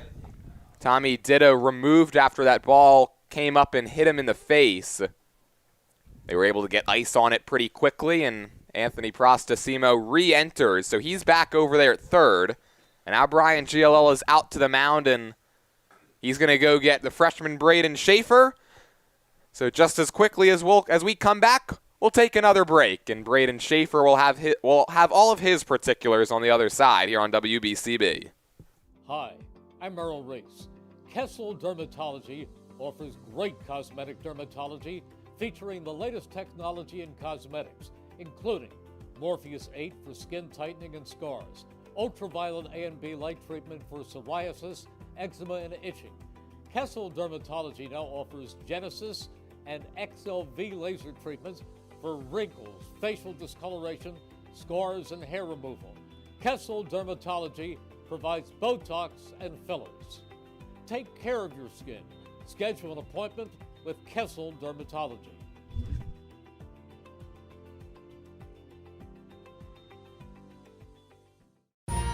Capital Health's primary care network continues to grow, bringing its extensive option of locations to your neighborhood. Whether you're scheduling a wellness checkup or not feeling well, advanced medicine starts with a Capital Health primary care doctor at locations near you in Mercer, Bucks, and Burlington counties.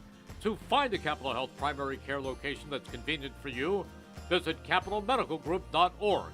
That's capitalmedicalgroup.org.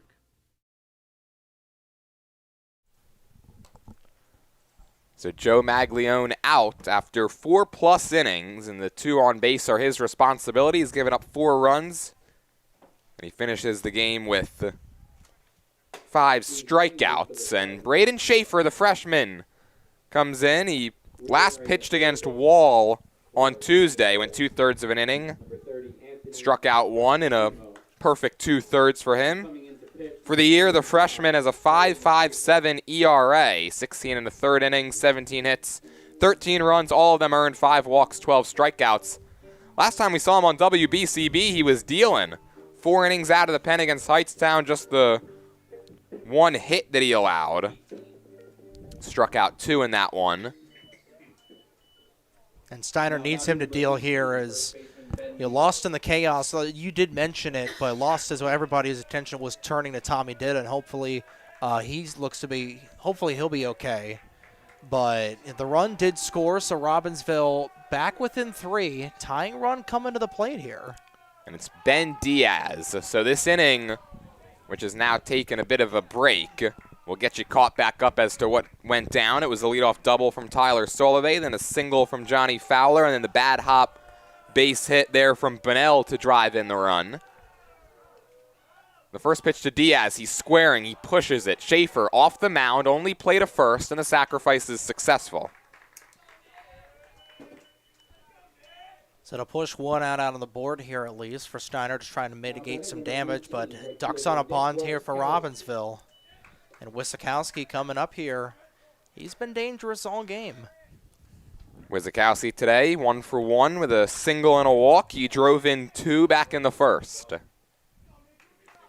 Got a chance to do the same thing right here with runners on second and third, 1 down in the 5th.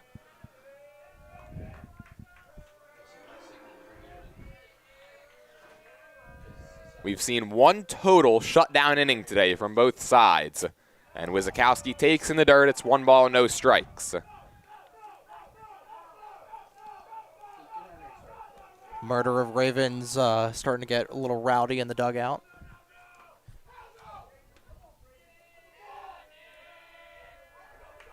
Both dugouts have been loud all day. That's what you want to hear out of a high school team.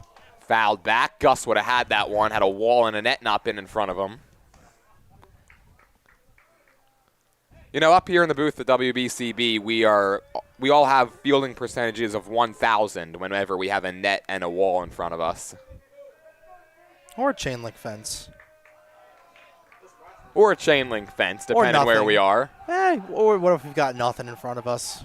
Like a West Windsor, Plainsboro South. Foul tip hung on to by Hurley, 1 and 2. West Windsor North, I should say. Or even Robbinsville when we're broadcasting out in the tumbleweeds in the outfield. You got to be wary of home run balls out there. Given this program, that's not a stretch.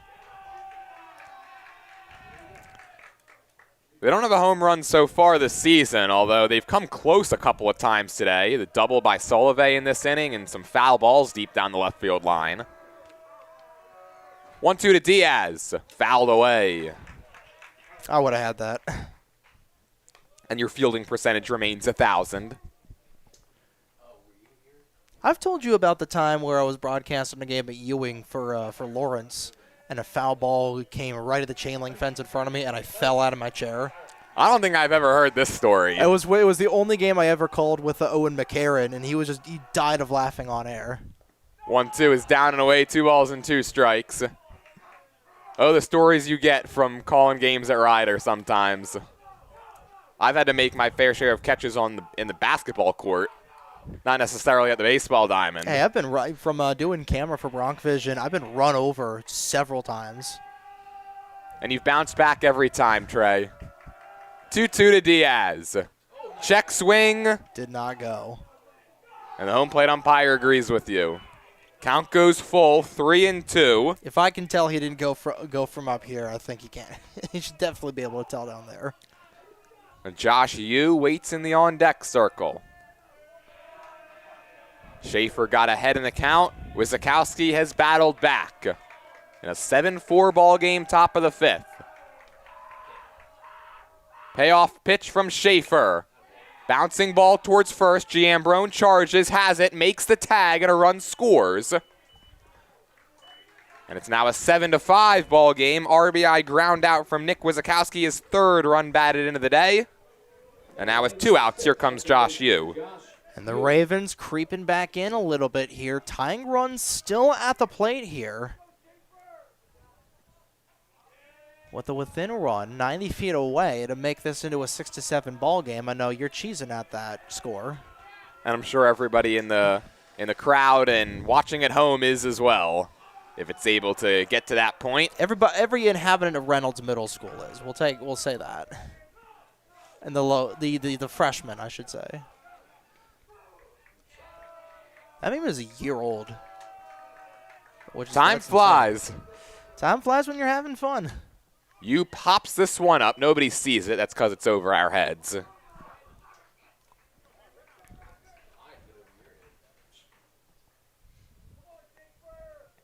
Yu today 0 for 2. Reached via an error in the 4th. Came around to score. Fly ball deep center. DeFrancis goes back, still going, and he makes the grab. Rather calmly out there, Dom DeFrancis putting it away, and a nice job by Braden Schaefer to come in and get 3 straight outs. Another run does score 2 in the inning for Robbinsville. They cut the deficit in half. 7-5, time to stretch here in high school. We go to the bottom of the 5th from Rich Giolella Field. New Jersey is home to the best public schools in the nation. And that didn't happen by accident. It's the result of parents, educators, and communities working together year after year to give our students a world-class education, no matter the challenge. Because parents and educators know that with a shared commitment to our public schools, our children can learn, grow, and thrive. And together, we can keep New Jersey's public schools the best in the nation. The Hamilton Township Division of Health offers a variety of free services to keep you and your community healthy. It's important for everybody to stay up to date on recommended vaccines, whether you or a loved one needs an annual flu shot, COVID-19 vaccine, or an pneumonia shot. Hamilton's Division of Health is ready to help. For more information, you can find that at hamiltonnj.com/health. And now open in Hamilton, De Lorenzo's The Berg, 147 Sloan Avenue. De Lorenzo's The Berg is proud to be back in Hamilton, serving the highest quality pizza with warm, friendly service since 1938. And you could head on down to Discovery Camp for grades 2 through 8 at the Hun School of Princeton. That's taking place June 22nd through August 7th.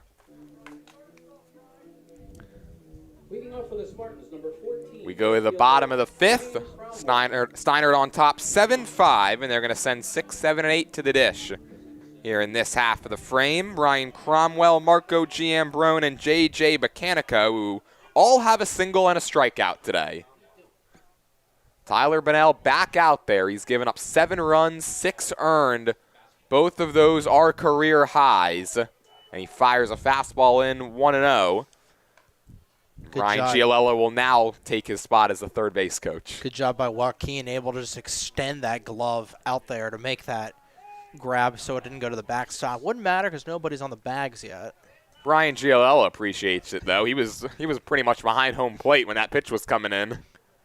Last thing I want to do is get sniped at the knees. We've already had one Spartan get hit by a ball today. Let's not have another. 1-1. Cromwell swings and misses. Yeah, Tommy Ditta removed from the game after a ball came up, took a bad hop, and hit him up high last inning. Trying to see where he is in the dugout. I think he's still sitting there. 1-2. Got him. Beautiful off speed.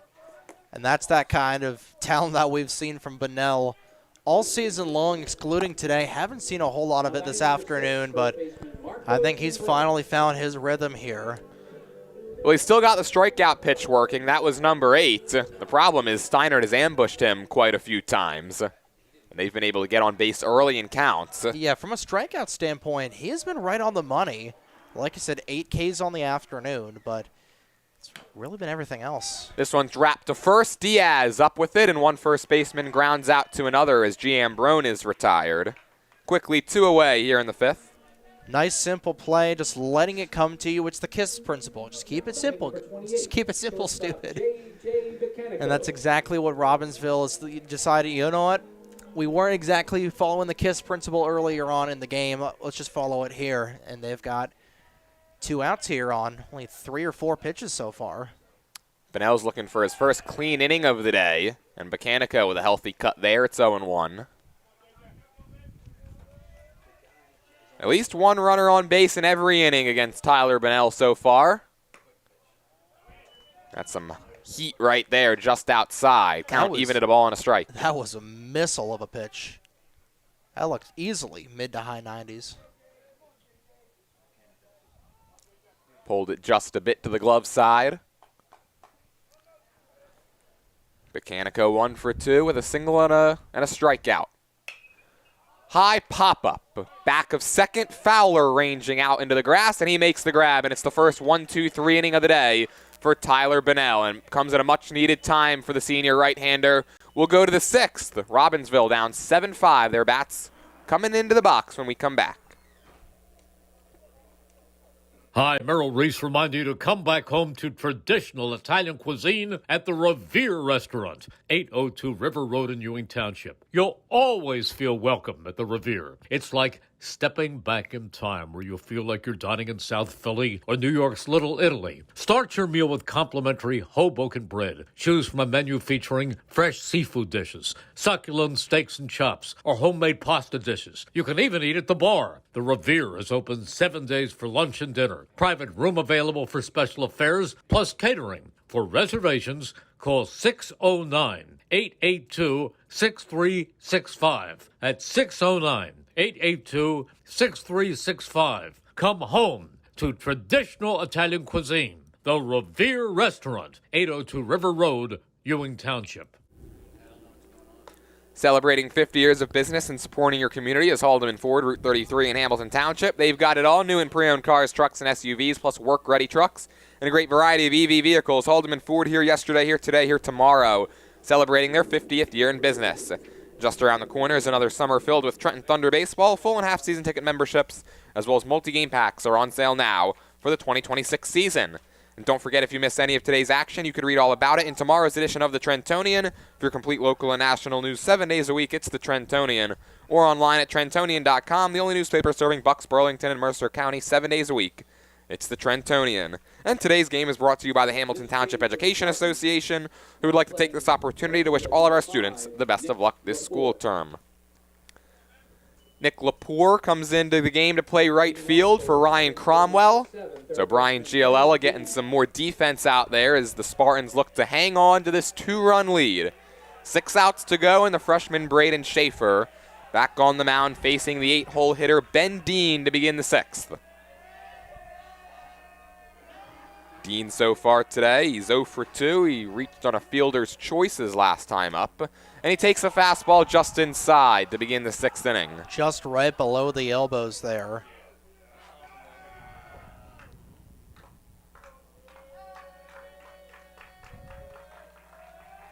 Dean 1 for his last 14. Ahead in the count, 2 balls and no strikes. And this 1 for 14 comes on the heels of a 7 for 20 stretch to begin the year. Was on the mound on Monday. Through his first career complete game in a win over West Windsor Plainsboro South, did Dean. Looking to start a rally in the 6th. That's a perfectly located fastball down and away, 2-1. Robbinsville, like you said, they're still very much in this. You got one base, you got to put a base runner on there, and the game-tying run comes to the plate. Just trying to work these counts and be patient. That just caught the upstairs corner. Working him away right now with the fastball is Schaefer. We'll see if he triples up as Dean calls time. Well, Steinert so far this year, they've won back-to-back games 4 separate times and have been denied that 3rd straight win every time so far this year. They're trying to put together a 3-game win streak here this afternoon. And this one's popped up right up the elevator shaft. This is what the players work on at the end of I.O., and Caden Hurley executes it perfectly for the first out. Right up into the air and perfectly back down to earth. And Hurley, who's still looking for his first hit, but he's been able to contribute in his own ways. And he was able to make a nice pop up there for the catcher. Nice little P2 to start things off here for Steiner defensively in the 5th. Colin McKay, the batter. He singled home a run last time up. First pitch swinging here is into the screen. There's a method to all these coaches' madness, and of course, if you've ever been to a high school game, you understand that at the end of the infield, outfield pregame work, the coaches attempt at least to send pop-ups to their catcher. Most of them are pretty successful at it. This one's popped up back of second, racing out Bacanico. He can't get it. He thought he was settled underneath it, but he didn't run far enough back. And so that'll just be a single with a lot of hang time for McKay. Tying runs aboard. High-flying single, and the wind buffeting it around a little bit up there in their stratosphere, and there's nothing you could really do. You know, you're just trying to run back as much as you can, but especially with the wind trailing more towards left field, it's hard to track the ball, especially on a little bit of a mostly cloudy day like this. Ball kind of goes up there and up into the clouds. You tend to lose it. Well, this is Gavin Hopkins, who ended the 4th inning on that crazy double play his last time up, the 1-5-6-4 to get out of a jam. First pitch to him in the 6th is taken low. Nice job by Hurley to keep it in front of him.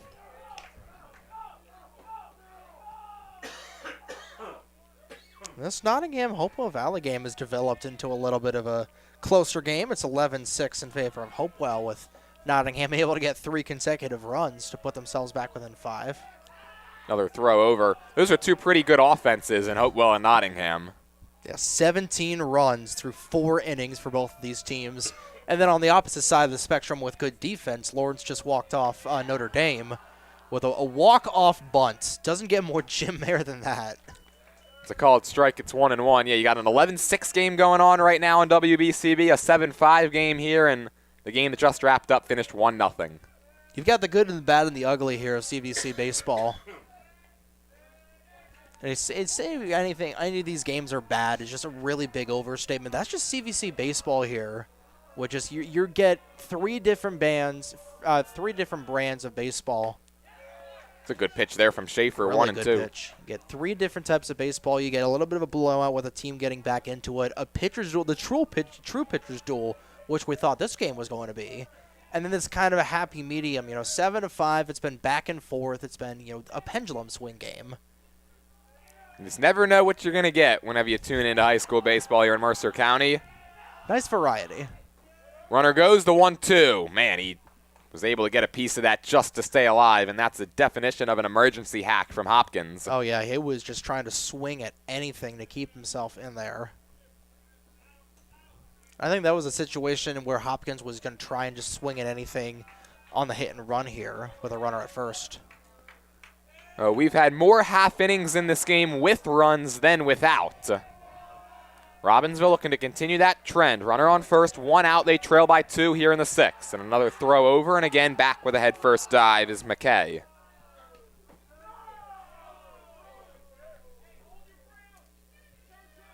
Some of these players aren't going to have a voice after this game, the way the dugouts have been hooting and hollering. Another throw over. That time was close. Yeah, McKay ventured a little further off of first base right there. I think GM Brown wanted it. He definitely wanted it. He emphatically threw it back to the hill. See if Schaefer goes 3 for 3 here, back to first. Runner holds, 1-2. Shot right back where it came from. That's a base hit. It drops in front of DeFrancis. And the table is set now for the power bats in this order. Here comes Tyler Solovay. And like you've always seen here, first couple of guys at the top of the order get on base. You've got your 2 speedsters on first and second. And now you've got your power bats up here like you were talking about with Tyler Solovay coming up here as well. And you've got Johnny Fowler, Tyler Bennell on deck and in the hole. Really great opportunity for Robbinsville to get back into the game here. Try and tie this game up or at least get within 1. Go ahead and run right at the plate here. Solovay ripped that double to the left field wall his last time up. And Hurley's going to talk with his freshman pitcher. A quick word. The message was short and sweet.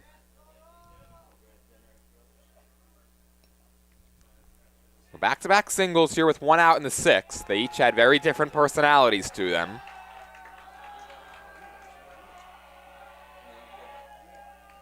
Schaefer looks the runner back and delivers, and it's a breaking ball that drops in. It's 0-1.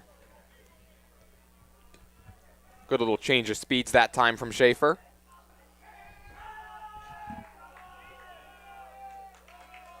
Steinert has bent but hasn't quite broken, at least not yet. The 0-1 to Solovay. Another breaking ball that drops in. That one even better than the first. I'm tapping the wood for everybody, for Steinert that's watching the stream. Just some really 2 back-to-back really good pitches there out of Schaefer to put him right back ahead here in this count. 0-2, we'll have to wait.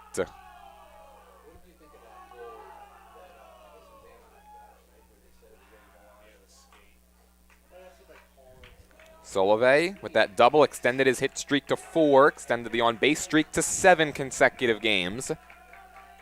0-2 in the dirt. That's a good take that time. That one stayed in the tunnel for a while. Really good patience there out of Solove. Was waiting for it to break at the last second, and it did. A little bit of a worm burner that brings him back within the count.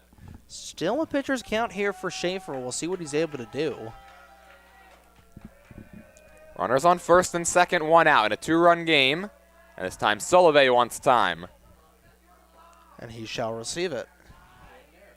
The Ducks must be in a row whenever tensions are as high as this late game scenario is. And with anything in the infield, it would take an out away, but it would push those Ducks to a pond. 1-2, spin and a throw. Steinert has to lead the conference in pickoff attempts. Obviously not an official stat. I should make that a stat. Official keep track of it. He keeps track of everything else. 1-2, runners go. Pitch is fouled at the plate. That might have been a good thing because Hopkins kind of spun his wheels in between first and second. Yeah, that was a break there. But I think Fish, if you asked him, he could probably pull up the kindergarten GPAs for these kids. That's how fervent he is at keeping stats for everything in the CVC. Fish got his wish today with the 1-0 game. I hope he's tuned in right now. I imagine he is. Another 1-2 to Solove. That one's in the dirt, and Hurley again had to be attentive back there. Yeah, he was a brick wall right behind there at home plate, and he had to be. And Solove is quickly even this count back up with his patience. He was down 0-2, now it's 2-2. Feels like he's been at the plate forever. Another 2-2. Hit him in the head. And he looks no worse for wear, that's for sure. Second Raven that's been hit, and the bases are juiced with 1 down for Johnny Fowler. That smacked him in the forehead. He looked like Cam Scadaboo scampering his way over to the plate. He was fired up.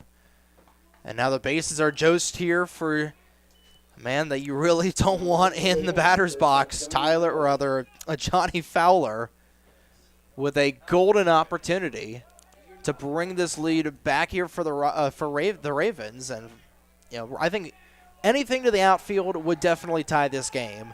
But I know Fowler, he's thinking a lot better. He's just trying to get Robbinsville's first home run of the season. But there is a beautiful gap there right between center and right field that I think he's going to be aiming to try and knock one into. Takes low in the dirt. 1 ball, no strikes to Fowler. He's 2 for 3 today. He's extended his season-long hit streak to 5 consecutive games. Came into this one batting .326, one of a plethora of Ravens hitting over 300. Bases loaded, 1 down. Ravens down by a pair. They've trailed by as many as 4 in this one. The 1-0. Fowler sends a fly ball towards short left. Mechanico out. Copera in. He calls. He makes the catch. Runner from third tags, and they're going to let him score.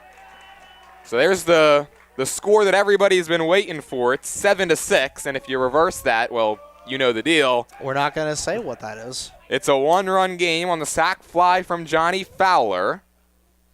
2 down now for Bunnell. And this has just been about as back and forth of a game as you could ask for Jordan. Well, Bunnell certainly a frustrating day on the mound, giving up his career high in runs, but he's got a chance to right the ship right here at the plate. 2 on, 2 out the pitch. Bunnell takes. It's 1 ball and no strikes.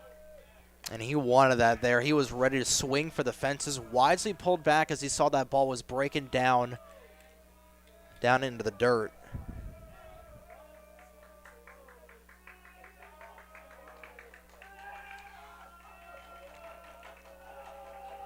On a 1-0, Bunnell takes ball 2 in the same spot.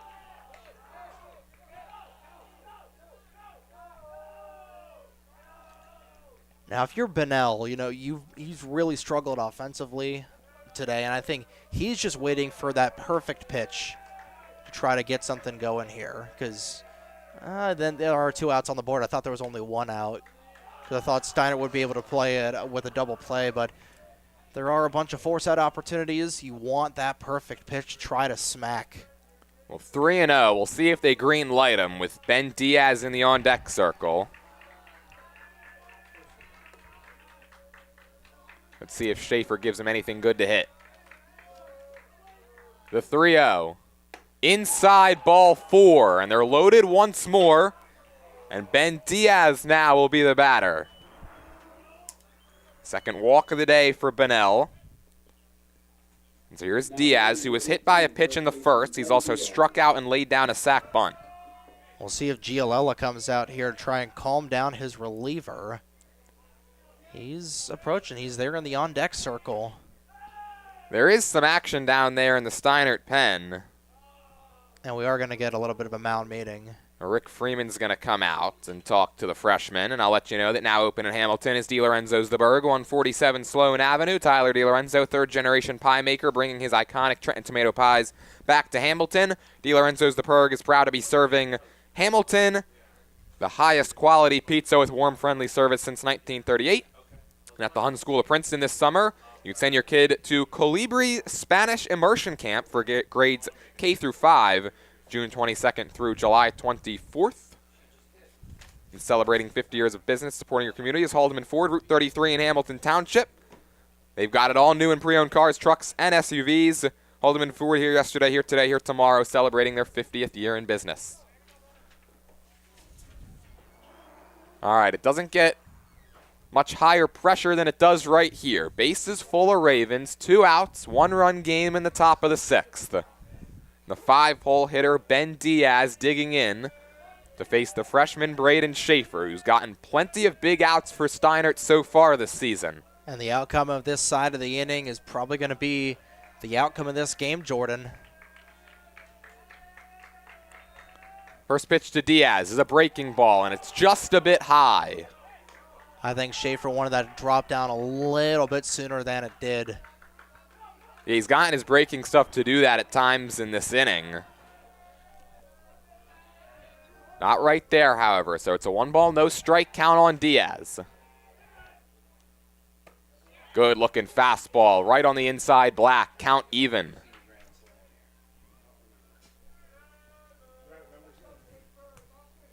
Steinert has won 5 in a row over the Ravens here at home. Ravens have won 3 in a row against the Spartans overall. 1-1.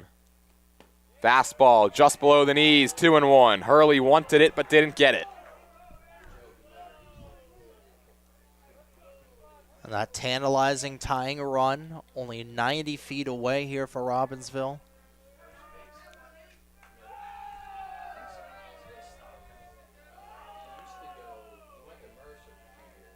The 2-1. Fastball right down the chute. He got it there. Deuce is wild on the board. Well, that's certainly going to be one that Diaz wants back. Count now even, 2 balls, 2 strikes. Hopkins at third, Solove at second, and Bunnell over at first. In a 7-6 ball game, top of the 6th. And we've got time called by the batter as Hopkins was taking a rather healthy lead off of third. Yeah, he just about tripped over. We had a couple of players in the dugout calling for a balk there from Schaefer. Time was called first, so Diaz steps back in. The freshman looking for perhaps the biggest out of his young career, but he'll have to wait as Caden Hurley now calls time behind the plate.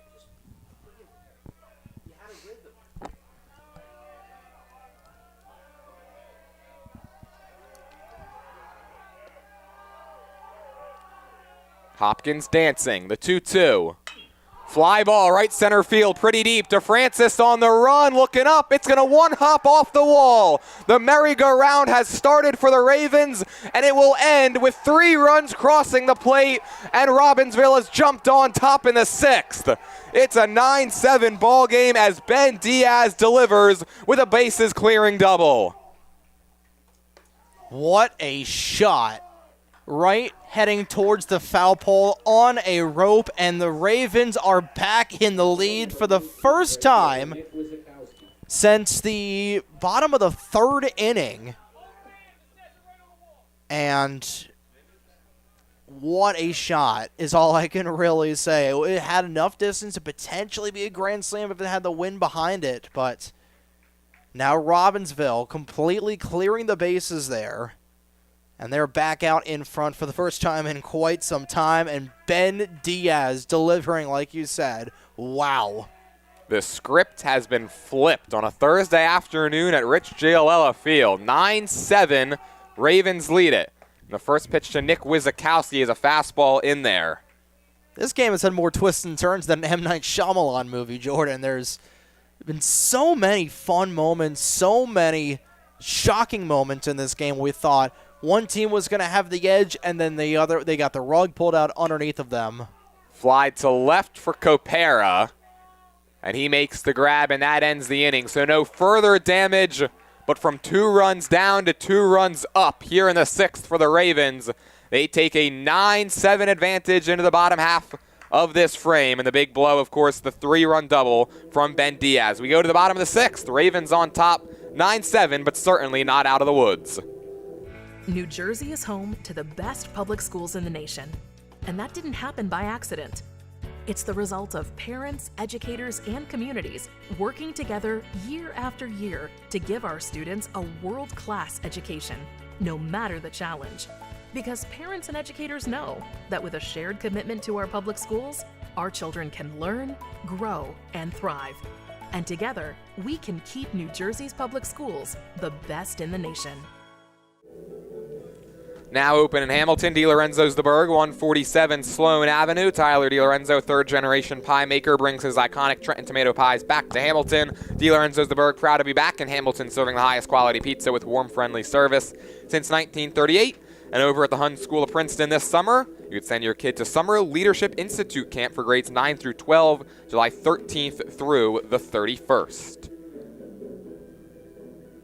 4 runs in the top of the inning for the Ravens. They've scored 7 in the last 3, and they now have a 9-7 lead thanks to Ben Diaz coming through with the bases clearing double with 2 outs in the 6th. But this Spartan team, they face late game deficits time in and time again this season. They faced a deficit earlier in this game, trailed 2-1, battled back, took the lead, and they're no stranger to this high-intensity, late-inning, drama-filled game. As the first pitch here to John Copera is taken for a strike. And there's been plenty of drama all around the WBCB circles here today, as kicking and delivering for another beautiful pitch there. I just went a little bit outside, I think, for Bunnell.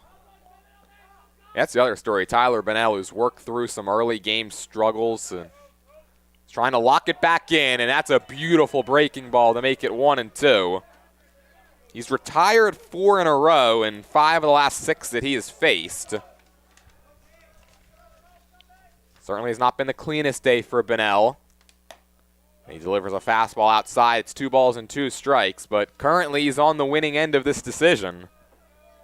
After all the adversity that he's faced today, to come out with a W would be incredible. 2-2 to Copera. Breaking ball, got him.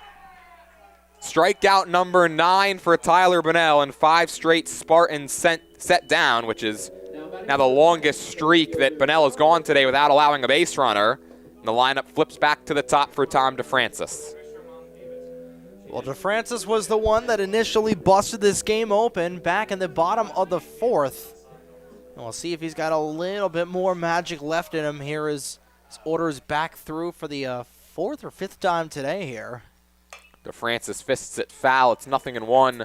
Well, he was certainly the leader in the clubhouse to be our DiLorenzo's the Berg player of the game, but Ben Diaz has snatched that away from him for the time being. You can find that interview shortly following the conclusion of this broadcast on our Instagram, Facebook, and YouTube Shorts page. 0-1. DeFrancis lines it foul to the screen.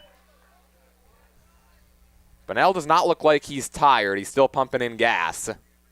The only one in New Jersey doing that. like you reminded me earlier. You know, it's not illegal for us to do it. It's just illegal for the gas stations to allow us to do it. It's a weird loophole in the law that I encourage everybody to take advantage of when they're running behind, and everybody, the attendants at Wawa are just on their phones for something stupid like that. Remains 0-2. See, I didn't know that. I didn't realize that you guys actually could get out and say that you want to do it yourself. Me being from Pennsylvania, of course, I'm a... You get that liberty. Yeah. I'm just so used to just getting out of the car. That one slipped. Just a bit outside. Bunnell, typically all business out there on the mound. Saw him even crack a smirk after that one rode about 3 feet high and wide. 1-2 on to Francis. In the dirt. 2 balls and 2 strikes. Well, Steinert has certainly made Bunnell work. They've gotten him for 7 runs. He has struck out 9. And he's looking for back-to-back Ks for just the 2nd time today right here. And it's shot towards center field. On the run is Hopkins. He's got the speed, and he shows it off right there to run it down. Had that on a bead, and he absolutely was able to rob what could have been a nice little hit there in the Bermuda Triangle for DeFrancis to try to get the comeback started here.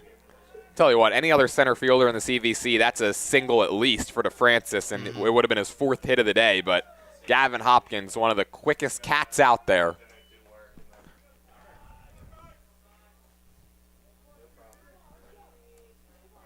Stephen Wright, the batter, he singled his last time up.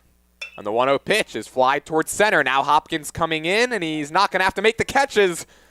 Johnny Fowler just mossed Josh Yu, and he hangs on to the baseball going to the ground. And a big-time shutdown inning there for Tyler Bunnell. He's retired the last 7 Spartans that he has faced. We'll go to the top of the 7th with Robbinsville in search of insurance. Summer starts here at Team Toyota. Whether you're road tripping in the all-new RAV4, sprinting through your sports schedule in the Sienna, or hitting the farmer's market with friends in a Camry, Team Toyota has a huge selection of new and certified Toyota models, hybrid, electric, or gas. We've got the right option for your drive. Plus, our award-winning service centers will keep you on the road all summer long. Team Toyota, ready for wherever summer takes you. Stop in today or visit teamtoyota.net. Hi, I'm Merrill Reese. Kessel Dermatology is the place for all general dermatology needs. For acne, rosacea, eczema, psoriasis, hives, warts, and other growths. They have a friendly and courteous staff, and they can usually offer appointments within 24 hours for emergencies. Take care of your skin. Schedule an appointment with Kessel Dermatology.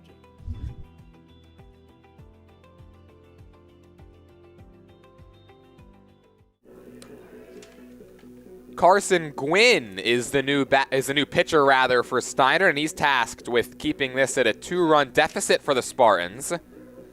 Hasn't been used a whole lot this season, the senior right-hander. He's thrown 96 pitches in 5 2/3 innings, allowed 3 hits, 2 runs, 1 earned, 4 walks, and 4 strikeouts. The ERA is at 1.24, and he's going to be dealing with the bottom of this Raven order: Josh Yu, Ben Dean, and Colin McKay. Ravens have scored 7 runs in their last 3 innings. They scored 4 in the top of the 6th, which turned a 2-run deficit into a 2-run lead. And now looking to add on to that right here. For the Spartans, coming into pitch, number 25, Carson. And this is going to be a big inning here for Steinert if they can try to keep these Ravens at bay. The pendulum of the momentum pendulum, try saying that 3 times fast, has swung back over into the direction of Robbinsville, and they're cooking with kerosene right now. They got Dean. They got Anthony Aldarelli coming up here to pinch hit. Yeah, this is a pinch hitter. Aldarelli batting in place of Josh Yu. Aldarelli this season, this is just his 6th plate appearance. He's still looking for his first hit. And that one's a fastball that rides high. Hopefully that his pinch hit here for Aldarelli doesn't have to do anything with you getting mossed in the outfield there by Johnny Fowler. That one's fisted foul, 1-1. You Fowler to end last inning at shortstop, ranged onto the second base side of the infield, and he looked like a cornerback coming up with an interception over the top of you.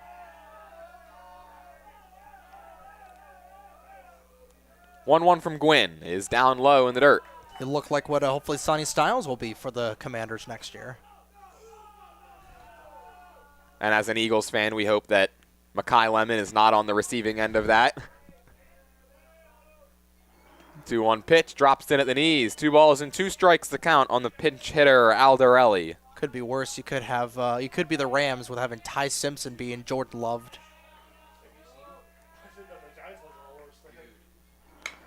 Shot up the middle, and that's a base hit. And it's the first of the season for Anthony Aldarelli. The junior with a moment that he'll remember. As he starts the 7th with a single, it's hit number 10 for Robbinsville, and here comes Ben Dean. Plenty of offense between these two teams. Remember back at the pregame show, Jordan, where we said that this was going to be a pitcher's duel? 20 hits in the game so far, 10 for either side, 9-7 ball game. It's been fun. If you love offense, this new age of baseball, you have been having a fantastic time in the pickoff attempt, not in time. But this has been fun to watch. Like we said, there's been plenty of back and forth action here today, and I feel like we still got one final wrinkle in this game before we're all said and done. Dean squares, drops it down beautifully. This is going to be a tough play for Hurley, and it's a heck of a throw. Put it right on the helmet that time of Dean. That's about the only place he could have put it. Marco Giambrone able to hang on, and there's one away. And Hurley whipped that thing back over to first. He looked like he was sidearming it Patrick Mahomes style. The football references are all over the place here in the 7th inning. Yeah, we've had hockey, we've had football. I don't think we haven't had any basketball. I mean, you are wearing a Sixers hat right now, but yeah, me and our producer Gus Barber, we're getting ready for Sixers Game 6 tonight. Batter's Colin McKay, and the first pitch to him is a slider down and outside. McKay's 2 for 3 at the bottom of this order. He's got a pair of singles. He's got a run scored. He's got a run driven in.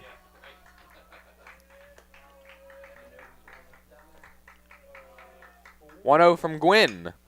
Fly ball, short right center. Over goes Nick Lepore into the alley, and he makes the catch.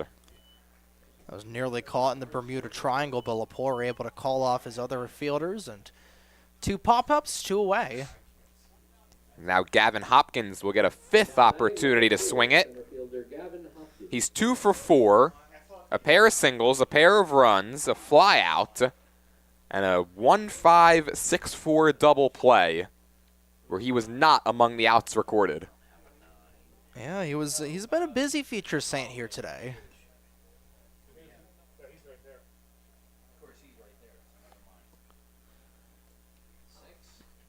There is an arm getting loose down the left field line in that Robbinsville pen, so Bunnell 6 innings today, and we're going to assume his line will be closed. He gives up 7 runs. Hopkins intentionally walked here. He'll head down to first. Second time we've seen a Raven intentionally walk today. And here comes Tyler Sullivan.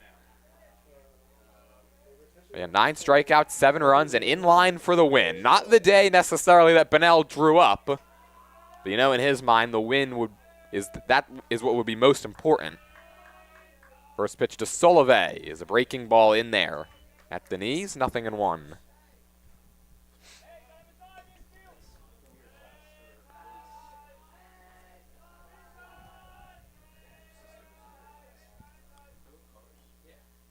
Wave and a miss that time. That one just kept falling off the table. That was just dropping and dropping. Dylan Rooney getting warmed up over there back in left field down the bullpen, the makeshift bullpen.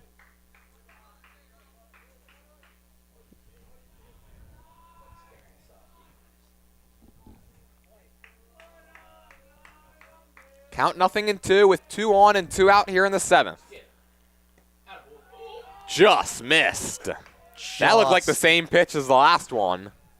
That was just a little bit outside on that drop-down floater, and he wanted it. Everybody in this press box wanted it. All the Steinert people, at least. And that one was a little bit too low, and it's 2 balls and 2 strikes. I don't think we have anybody for Robbinsville in this press box. No, we've got our neutral views, me, you, and Gus. That's true. Deuces wild on the scoreboard. 2 on, 2 strikes, 2 balls, 2 outs. Ground ball to shortstop. Mechanico sure-handed it short, and he makes the short flip to second in time. Ravens strand a runner. We go to the bottom of the 7th. Spartans, they need a pair. They want to extend this game.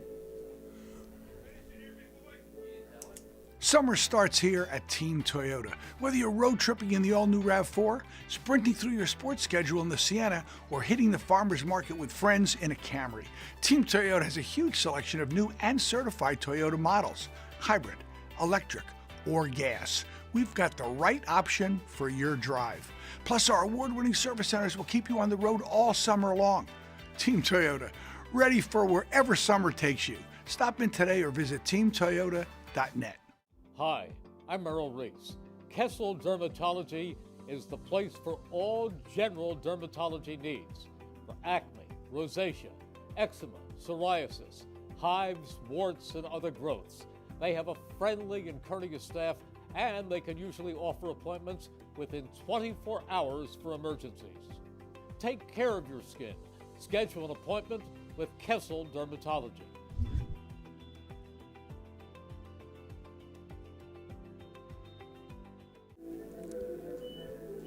We go to the bottom of the 7th, and as if this game didn't need another twist, Tyler Bonnell remains in out there on the mound. He's got a chance to throw a complete game. It'll be 3, 4, and 5 due up for Steinert. Caden Hurley, Anthony Prostasimo, and Matt Morris. 9-7 Ravens. They're on top. They've scored 6 straight runs and looking to keep it right there. And Hurley takes a breaking ball high. And these are 3 batters that if you're Steinert, you want to have them up here. They've been able to produce in their own way all game long. You need 2 to extend this game, 3 to win it. And there you go, on cue, a ground ball up the middle, but Fowler has other plans. I've been really impressed with Fowler's range out there at shortstop today, Trey. Oh, yeah, he has had that entire middle part between the second, the range around second completely locked down like Fort Knox. Nothing has really been able to get around that or away from him in that range. It's now 8 straight set down by Bonnell. And the first pitch here to Anthony Prostasimo is taken just inside. And he gave up 10 hits through the first 3 2/3 of this game. And since then, nothing. No base runners. There's a called strike, 1-1.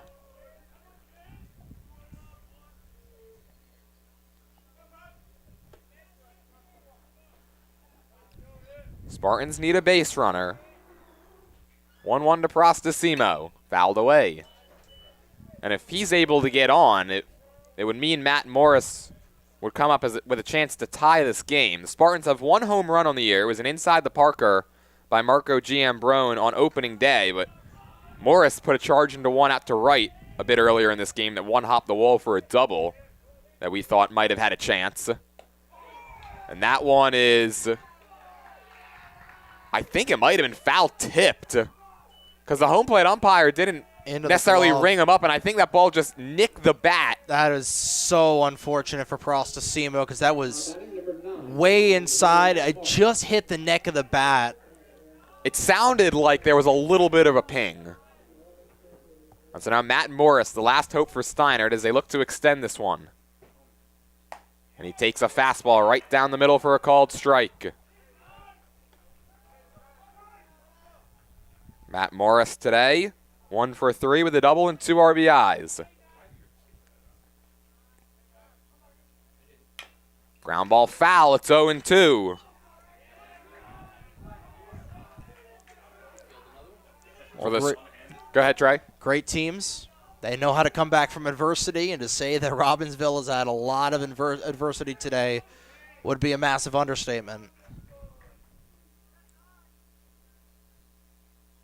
Bunnell's 0-2 offering. Ground ball, charging at third is Dean. Gloves, fires, in time. What a job by Tyler Bunnell. He got roughed up early on, but retires the final 10 batters that he faces. The offense comes through on the other side, and the Ravens get a come-from-behind victory. They take this one 9-7 over Steinert. What a game and what a comeback there for Robbinsville. Like we were saying, adversity was overcame today by these Ravens, and they proved today that this is why they're one of the best teams in Mercer County. And going into the CVC tournament here in the next couple of weeks, they're going to be a force to be reckoned with. What a game and what a mental recovery for this program today as they take the win 9-7. Wow. They bounce back from a tough loss yesterday against Lenape and pick up their 11th win of the season. Ravens improve to 11-5. Steinert, they drop to 9-7. In today's game on WBCB, it was brought to you by Team Toyota, the Capital Health System, the Revere Restaurant, the New Jersey Education Association, the Hamilton Township Animal Shelter, Kessel Dermatology, Saul Funeral Homes, the Trenton Thunder, the Trentonian, Chris's Auto Body, the Hamilton Township Education Association, the Mercer County Prosecutor's Office, Hyundai of Trenton, the Hamilton Township Division of Health, D. Lorenzo's The Berg, now open in Hamilton, the Hun School of Princeton, and Haldeman Ford. Our D. Lorenzo's The Berg player of the game today will be Ben Diaz. It was his 3-run bases clearing double in the 6th. That is the main difference in this ball game. That put the Ravens ahead, and they did not relinquish that lead. They take this one 9-7. We thank everybody for tuning in, and we thank everybody who made today's game possible, including my broadcast partner Trey Wright, who also helped us out with camera work, and Gus the Bus Barber producing today's stream behind the scenes.